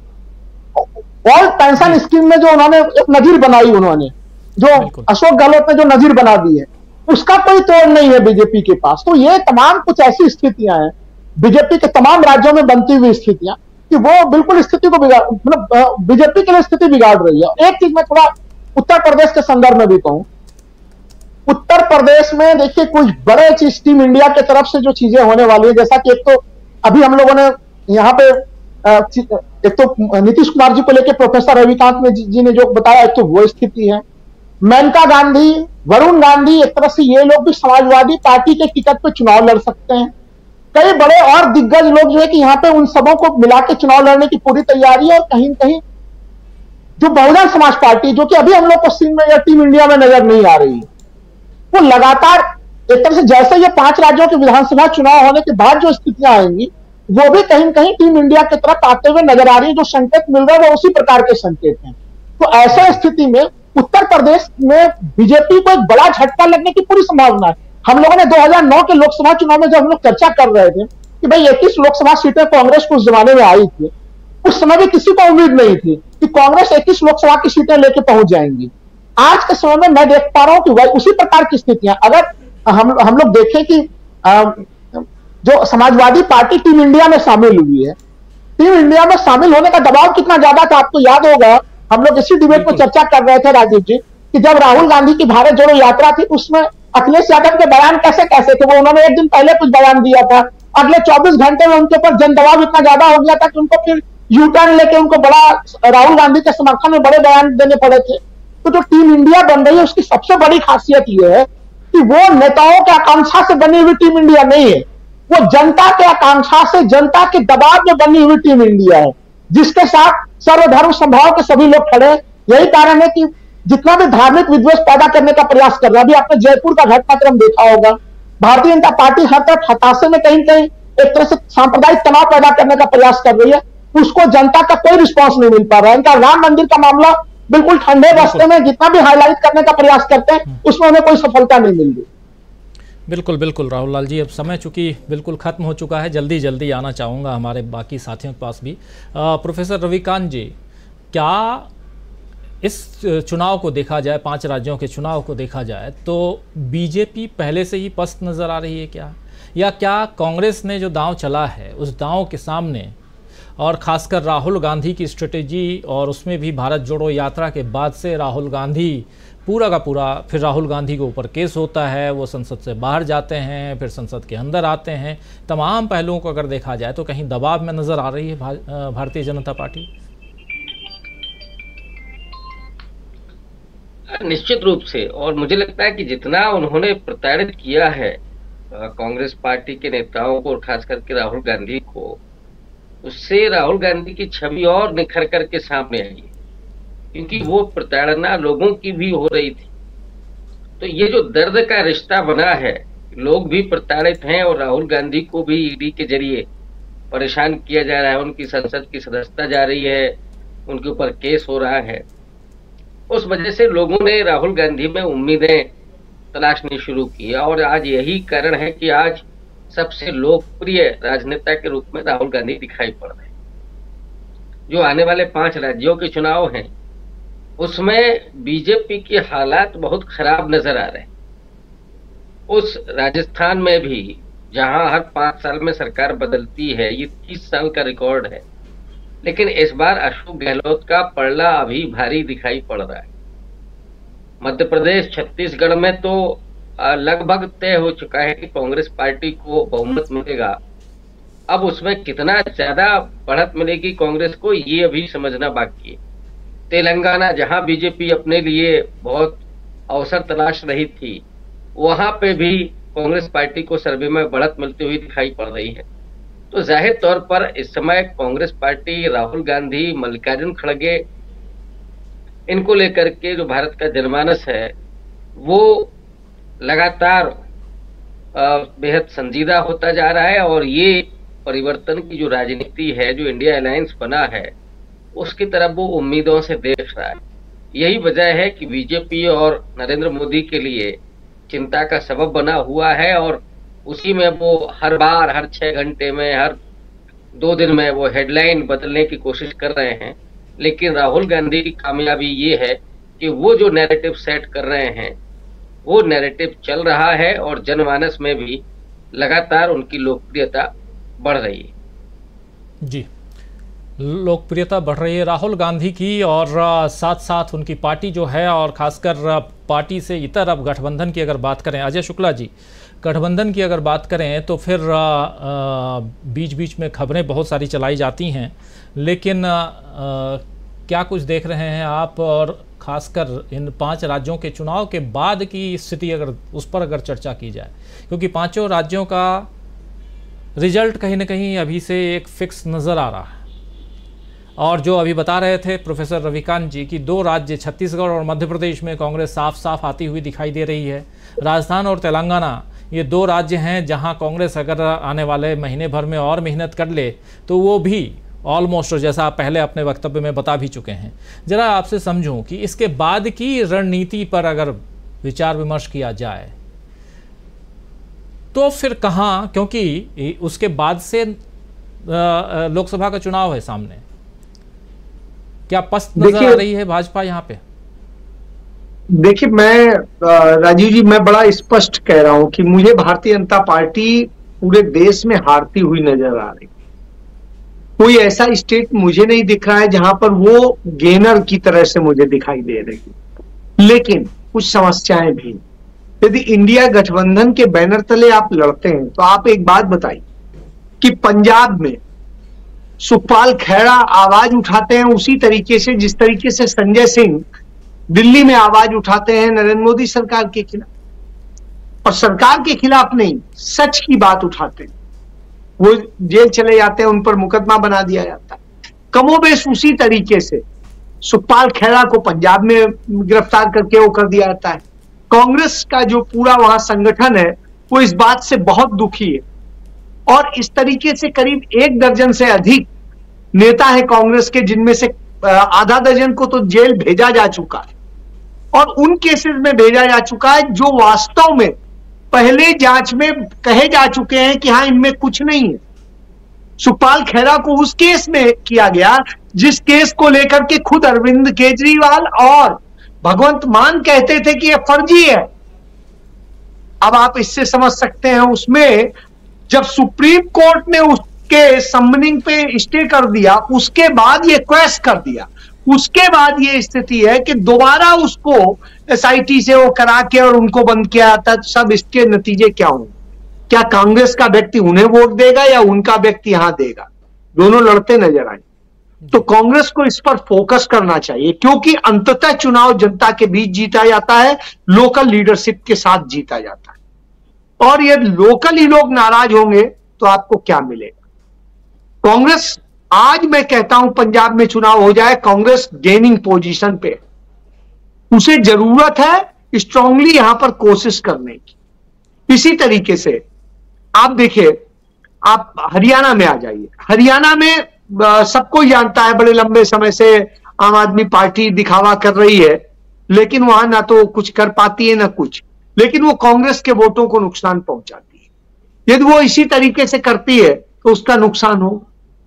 इसी तरीके से तमाम जगह पे जातिगत जनगणना की जब बात करते हैं, कांग्रेस पार्टी इसको बड़े शिद्दत के साथ में उठा रही है और शिद्दत के साथ में इस मुद्दे को लेकर के लड़ रही है। लेकिन जब इसका लाभ लेने की बारी आएगी और आती है तो उत्तर प्रदेश में अखिलेश यादव खड़े हो जाते हैं, बिहार में नीतीश कुमार खड़े हो जाते हैं, कहीं कोई और खड़ा हो जाता है, कहीं कोई और खड़ा हो जाता है। कांग्रेस बचती कहां? तो इसलिए कांग्रेस को मुद्दों पर ही केंद्रित होना चाहिए और अपनी लीडरशिप के हित अनहित को देखना चाहिए, अपने लोकल लीडर्स को सपोर्ट देना चाहिए, और उनमें इतना कुव्वत है कि यदि एक बार वो एक्टिव हो गए, और जनता जिस तरीके से राहुल गांधी को जननायक मान चुकी है, ऐसी स्थिति में आज हिंदुस्तान का एकमात्र विकल्प है राहुल गांधी, और उस विकल्प के बूते वो जीत सकते हैं। बस जनता के उस हर वर्ग को जिसको वो एड्रेस करते हैं उसके साथ वो एक बार खड़े दिखाई दे, और वो दिखते हैं। उन्हें यह काम उत्तर प्रदेश में भी करना होगा, शिद्दत के साथ करना होगा। इसी तरीके से दूसरी जगह देखिए, राहुल गांधी इतनी मेहनत करते हैं, इतना टाइम देते हैं कि वो नरेंद्र मोदी की तरह 18 घंटे तो नहीं कहते, लेकिन वास्तव में वो बहुत मेहनत करते हैं, बहुत पढ़ते हैं, बहुत सारी चीजें हैं, उनका नॉलेज बहुत ज्यादा है। ऐसी स्थिति में जरूरत यह है कि राहुल गांधी को आगे करके ही ये लड़ाई जीती जा सकती है, और कोई तरीका नहीं है। विपक्ष के पास भी, संपूर्ण विपक्ष के पास भी एक भी ऐसा लीडर नहीं है जो सर्वमान्य, कांग्रेस के राहुल गांधी के अलावा मल्लिकार्जुन खड़गे मान्य है इस तौर पे कि वो वरिष्ठ हैं, आदरणीय हैं और एक अच्छे व्यक्ति हैं, एक उस कम्युनिटी को रिप्रेजेंट करते हैं जो बड़े लंबे समय तक प्रताड़ित की गई। तो ऐसी स्थिति में उसे इंसाफ की जरूरत है। लेकिन राहुल गांधी ऐसे हैं कि देश के किसी कोने में, किसी गांव में जाके पूछ दीजिएगा तो आदमी राहुल गांधी को जानता है, भले ही वो वोट देता हो या न देता हो। और आज भारत जोड़ो यात्रा के बाद में राहुल गांधी इतने बड़े कद पर हैं कि यदि उन्होंने कहीं दूसरी यात्रा शुरू कर दी तो नरेंद्र मोदी का सफाया है 2024 में, इससे कोई नहीं रोक सकता। जी जी बिल्कुल, दूसरी यात्रा अगर शुरू हो गई, लेकिन राहुल गांधी यात्रा लगातार कर रहे हैं, ये भी बता रहे हैं। जरा क्लोजिंग कमेंट चाहता हूँ प्रशांत टंडन जी आपसे, क्या राहुल गांधी को और भी फ्रंट फुट पे आके खेलना चाहिए? अभी तक जो राहुल गांधी थोड़ा सा बाएं दाएं दिखाई देते हैं। नहीं, वो बिल्कुल बाएं दाएं नहीं दिखते राजीव जी। मतलब मैं थोड़ा आपसे असहमति दिखाऊंगा इसमें, क्योंकि वो अलग तरीके का एक कैंपेन शुरू कर दिया है राहुल गांधी ने। और अब आप देखिए कि उसके विजुअल इम्पैक्ट को समझिए, हमको समझना पड़ेगा। बहुत से लोग इसकी एनालिसिस नहीं कर रहे हैं। आज भी दिन में किसी एक बड़े पत्रकार से मेरी बात हो रही थी, मैं उनको यही कह रहा था कि भारत और कनाडा के बीच में डिप्लोमेटिक विवाद चल रहा है, और वो विवाद है कि एक चरमपंथी नेता की वहां हत्या हुई। कनाडा आरोप लगा रहा है कि उसमें भारत के अधिकारियों का भी हाथ है, उसको लेकर विवाद है। जो बाइडेन ने यहाँ उठाया मुद्दा जब वो G20 में आए थे, कनाडा के प्रधानमंत्री ट्रूडो ने उठाया मुद्दा।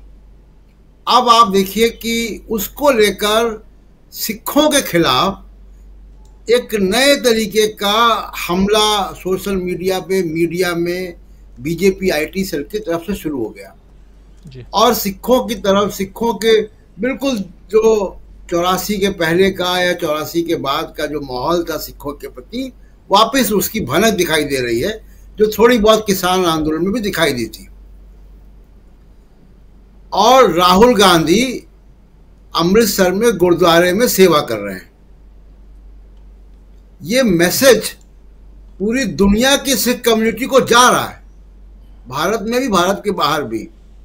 तो वो राहुल गांधी बिना कुछ बोले उन्होंने काफी कुछ बोल दिया कि उनका स्टैंड क्या है इस पूरे मामले में, कि वो सिखों के साथ खड़े हैं। उसमें कोई भाषण देने की आवश्यकता नहीं है। वो हरमिंदर साहब पे जूते दे रहे हैं, जूते साफ कर रहे हैं, वो बर्तन साफ कर रहे हैं, वहाँ पे सब्जी बना रहे हैं, वो सेवा कर रहे हैं। और तो ऐसी कोई फोटो खिंचाने के लिए नहीं, वाकई बैठ के घंटों जी। तो राहुल गांधी का जो ये तरीका है राजनीति का, वो अपने आप में एक नया तरीका है। इसको अभी समझना पड़ेगा लोगों को, इसका इम्पैक्ट देखना होगा। तो राहुल गांधी अपने बिल्कुल राइट ट्रैक में है। मुझसे कांग्रेस के नेता कह रहे थे, जब वो कुलियों का मामला उठा, कुलियों पे मिलने गए वो, कि बड़ा मजाक उड़ रहा है। तो मैंने पूछा, भाई कौन मजाक उड़ा रहा है? कुली मजाक उड़ा रहे हैं क्या? कौन मजाक उड़ा रहा है? तो राहुल गांधी का इम्पैक्ट देखिए है। और आप इस बात से अंदाज लगाइए, बहुत निंदनीय और कुत्सित मानसिकता का पोस्टर राहुल गांधी के खिलाफ निकाला गया है बीजेपी के द्वारा। नए तरीके की राजनीति, बहुत निचले स्तर पे जाके। लेकिन आप उसका दूसरा पक्ष आप देखिए, उसका दूसरा पक्ष यह है कि विपक्ष के किसी भी नेता का ऐसा पोस्टर नहीं बीजेपी नहीं निकालती। तो बीजेपी डर किससे रही है? तो उससे समझ में आता है कि राहुल गांधी का जो इम्पैक्ट है वो कितना है। राजीव जी जी बिल्कुल बिल्कुल, बहुत सारी बातें हम लोग आज कर गए। मध्य प्रदेश, छत्तीसगढ़, तेलंगाना, राजस्थान के अलावा उत्तर प्रदेश और राहुल गांधी की रणनीति, और प्रधानमंत्री नरेंद्र मोदी, शिवराज सिंह चौहान और तमाम नेताओं के बारे में। और यही जानने समझने की कोशिश कर रहे थे कि आखिर जो राजनीति में चल रहा है उसमें कांग्रेस कहाँ खड़ी है और कहाँ बीजेपी खड़ी है, और शिवराज सिंह चौहान को आखिर क्यों घूम घूम कर अपना भाषण इस ढंग से देना पड़ रहा है जैसे कि लग रहा हो कि वो विदाई भाषण दे रहे हैं, और एक चुनौती पेश कर रहे हैं प्रधानमंत्री नरेंद्र मोदी के सामने। चुनाव की घोषणा अगले 2-3 दिनों में हो जाएगी जैसी सूचना आ रही है, और उस घोषणा के साथ ही चुनावी मोड में पूरे ये 5 प्रदेश होंगे। लेकिन सबसे बड़ी बात यह होगी कि इसमें राहुल गांधी ने जो पहले से घोषणा कर दी है कि हम ही जीत रहे हैं, उस पर मुहर, फाइनल मुहर रिजल्ट वाले दिन, जिस दिन लगे उस दिन अपने पास, जिस दिन रिजल्ट होगा उस दिन हम और आप समझेंगे, जानेंगे कि इसके बाद आगे क्या कुछ होने जा रहा है, जिसकी तैयारियां अजय राय उत्तर प्रदेश में करते हुए नजर आ रहे हैं।